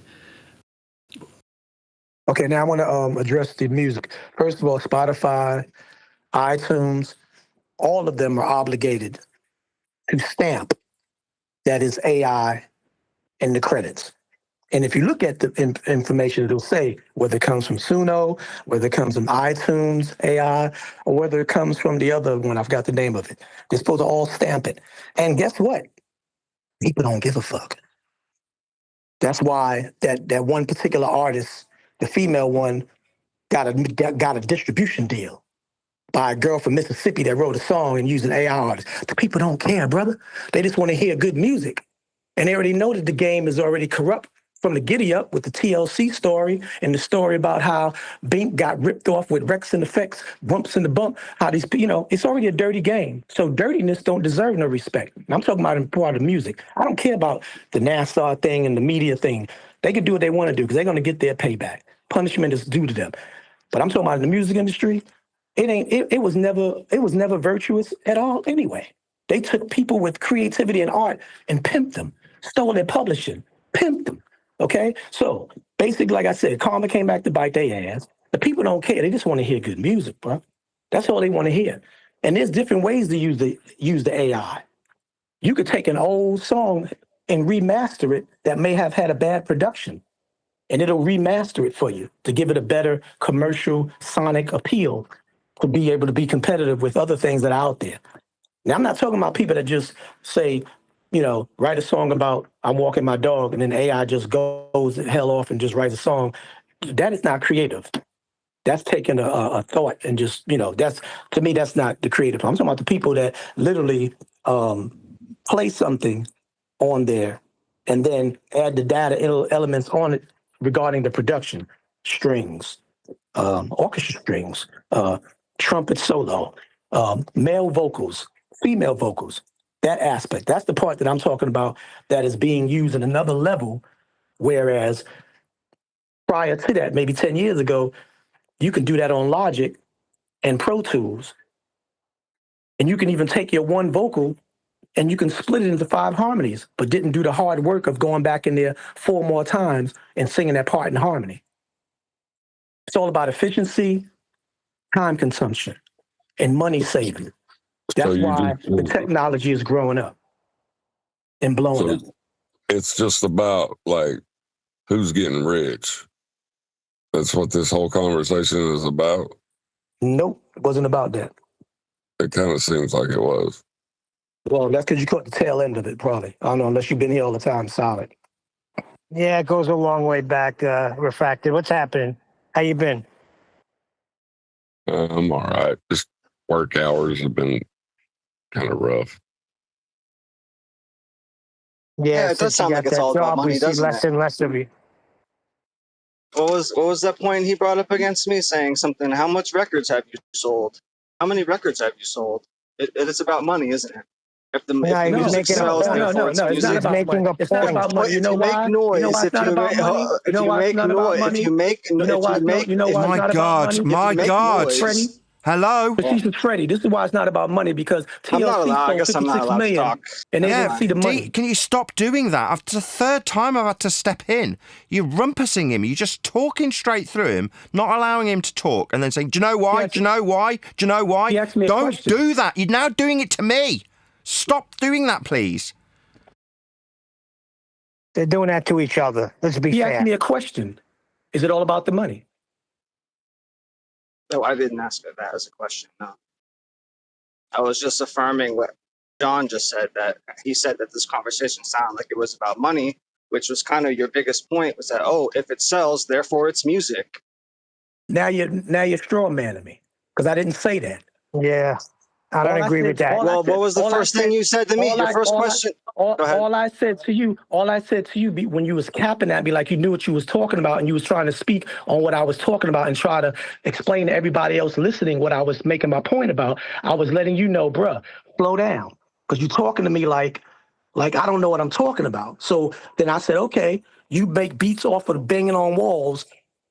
What did you do with that? That's what OGs I made $1 million. When young cats come at them like they know more than them, or the old man don't know what he's talking about. You came a little bit disrespectful. I wasn't trying to come off like you don't know what you're talking about. I was agreeing. I was agreeing with you. I was just making my point about how I thought AI isn't music. I wasn't coming at you. You're the one that came at me talking about how many records have you sold, as if that was anything to do with the conversation. Right. The conversation wasn't about AI being music. It was about AI being a resource of how now everybody is starting to put music on a canvas. Whether it is banging on the wall using a sample machine and then synthesizing a little bit or giving a little bit of this and that to make it sound like something, or clapping their hands versus using a keyboard that has a clap synthesized sound to it. I was just saying the way people are using it now to create a song. Even like I said, I use Bobby, the guy that he said is not passed away, making a hit, a damn Grammy. He got a Grammy just for going, woo. That's amazing. With a lot of people be like, are you serious? The hours I spent in the studio and the money I spent, I mean, but still, it's creative because it comes from the mind. And like you did, for you to do that, it came from your mind and you did it on the wall. But I'm saying to people, don't criticize the evolution of how it's being created. Because at the end of the day, when you go live on the stage, you better be able to have a band to be able to play your stuff. Because ain't nobody going to allow you to play your tracks on the background of the speaker while you out there dancing with a few dancers. That's not acceptable anymore. The live show still demands the musicianship. Okay, I see your point. So how I think about it in that case is that AI is not helping music to evolve. AI is helping technology and engineering, sound engineering to evolve. The compositional, musical, creative side of music is not being affected at all by AI. Only the tools, the mechanics and engineering behind the recording process and everything is changing. Sorry, Tucker, changing. Sorry to interrupt. Detriment. Can I just ask a quick question? How does this mic sound? This is a Rode NT2. What does it sound like? Oh, yeah, sounds awesome. Yeah? Very loud. Sounds like AI to me. You sound masculine. you sound masculine. I mean, this is a Neumann copy, so I think Rode stopped making this because it was too much like a Rode U87. It looks just like a U87. It's the same shape, the same head basket shape, which is really distinctive. It's cool, though. What do you think? Does it sound good? Yeah. Yeah, sounds great. Yeah, I think it does sound good. Cool. Took me a while to get it working, but seems to be working good. Or working well. It's in omnidirectional. No, it's not. It's in cardioid. Let me just try it in omni. How does this sound? Any good? Omnidirectional. Better. Sounds a little quieter and a little... Yeah. It sounded too loud, like it was kind of peaking out. But now, Yeah, I thought exactly. I thought you'd step back a little bit. Okay. Well, now it's in omnidirectional, so this is the omnidirectional mode. Anyway, cool. This mic seems to work. I'll just check the pads. What's going on this AI thing? That's my well, let me just finish my worries. if I could just finish what I was saying. All right, so I said that AI is essentially helping technology and engineering tools to evolve, not music. And instead, not only is it not helping music to evolve, it's helping music devolve. It's lessening the quality of music. All right, that's my spiel. I think like the name AI is ridiculous. I mean, we've moved on with technology in the music. What we're talking about, the things you can do with music now, electronically and using computers, and they're calling it AI. I don't know why they're calling it AI. Because the intelligence is artificial. It's in the name, isn't it? It's not actually intelligent, is it? It's artificial intelligence. Okay. Yeah, so it's ridiculous. It's ridiculous, isn't it? Yes, it is, because at the end of the day, it's an not thinking oxymoron. for itself. Intelligence cannot be artificial. Can I get some flat Earth proof today, please? Yes, you can. Well, we measure Earth. I'll go and do this. You don't have to like it, but You're going to need a horizontal plane for the solfege. Well, I think sound vibrations travel in a longitudinally. There you go. Which will require a horizontal baseline, probably. Well, longitude is part of an elevation angle measurement. I think that's how sound travels. I could be wrong. I don't know. Yeah, sound travels with respect to a plane of reference, not necessarily longitudinally. Can a beam of light be measured? A beam of light. If I take a beam of light with one of those, them things, what they say, the laser things, they say don't point at the pilot because you might blind him. He'll run into a building. Can those be measured? Can there be like an ending point of where the distance of where it goes? Can you put that beam of light from that thing, if you put it on the pilot's eyeball, can you put it on the moon? What's the moon? Well, there's a difference between being measured and putting it on the moon. Which one do you want to know? Well, if the laser light actually makes contact to the windshield of the plane and blinds the pilot, that means it did make a measured point where it hit the guy's eyeball, right? Might have even burnt his retina, who knows? But that's going to be a distance. So if the plane is 37,000 feet in the air, then we know that that light can reach 37,000 feet. So if you take it off of the pilot and go away from the plane and point it, can it go further? Well, it could hit retro reflectors on this rock in the sky, I guess. Is that what you're asking? Why has it got to be a rock in the sky? Because you literally just said the story of heliocentrism. And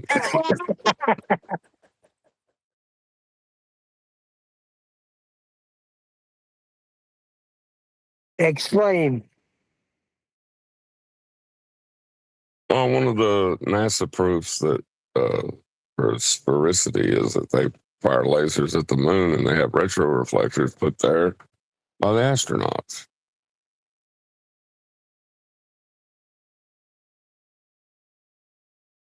Yeah, Brian Cox he had some proof of that yesterday. That the moon was real. Trust him, bro. He's got a friend.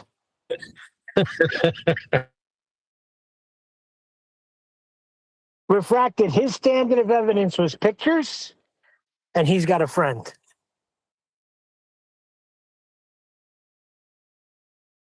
Pictures? Yeah, this is world-renowned supposed scientist Brian Cox. Standard of evidence for proof of the moon.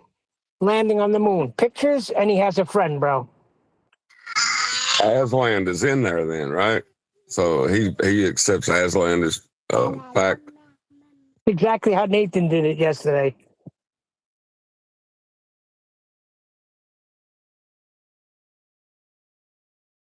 Trust me, bro. So trust me, he went to Narnia. He's got a friend, and his friend wouldn't ice. Like the astronaut that was at Times Square Church. Why is he going to lie? He's standing at the pulpit. Almighty God is listening to everything he says. You think he's going to lie and say he went to a place where he didn't go? If he said he went to a space that gas didn't fill, then yeah, he lied. Yeah, because people lie. Now, whether they believe some narrative that they're saving the world by keeping this under wraps, I don't know. Whether they're in some sort of simulation, I don't know. We can't, outrule that, can we?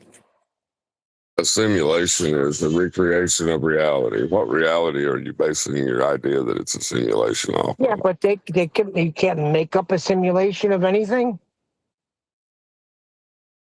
Like they're making believe that there's outer space, right? Because they look up and they see at night you see a dark sky, so you can assume that it's a sky vacuum. Upper space or outer space, Neil? Well, if I'm arguing from a baller's point of view, I'm going to have to say I can't say upper, right? But they do anyway. Outer space, the vacuum.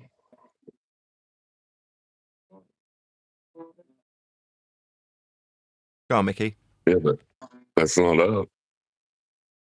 You want to add something? Mickey, you're off mute. Can you mute yourself?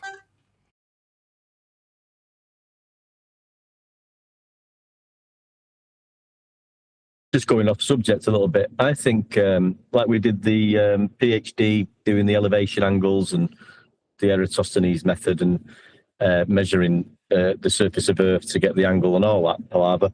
And then after that, there's the calculation. That's where the trickery comes in. There's a calculation of the flat Earth measurement and to turn it into a sphere. And I was just going to say a good example is when it might be good on the to go over it was your thing refracted when you measured your kitchen. It's a great example of how you've used your kitchen floor and a light to come up with a spherical value. It'd be good to point that out to an audience to say this is how it was done. We can all do it. Just had a thought about that then. But Yeah, how did you do that, refractor?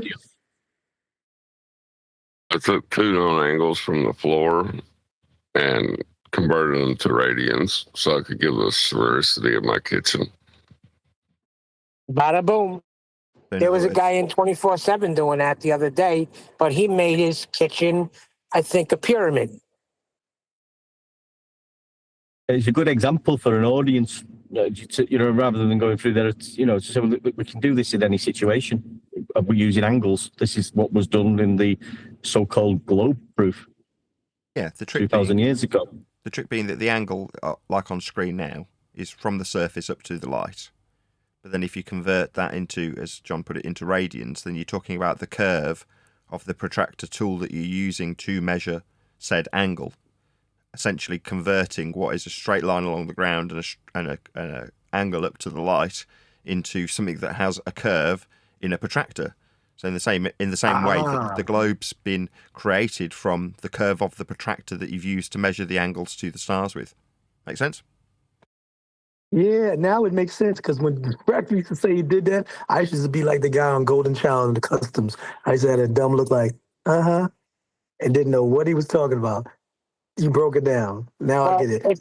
It's time for you to re-air Bunk and Debunk. What were their names again? The puppets? Bunk and Debunk. Bunk and Debunk? Yeah, I think so. It's time to re-air that. Indeed you do.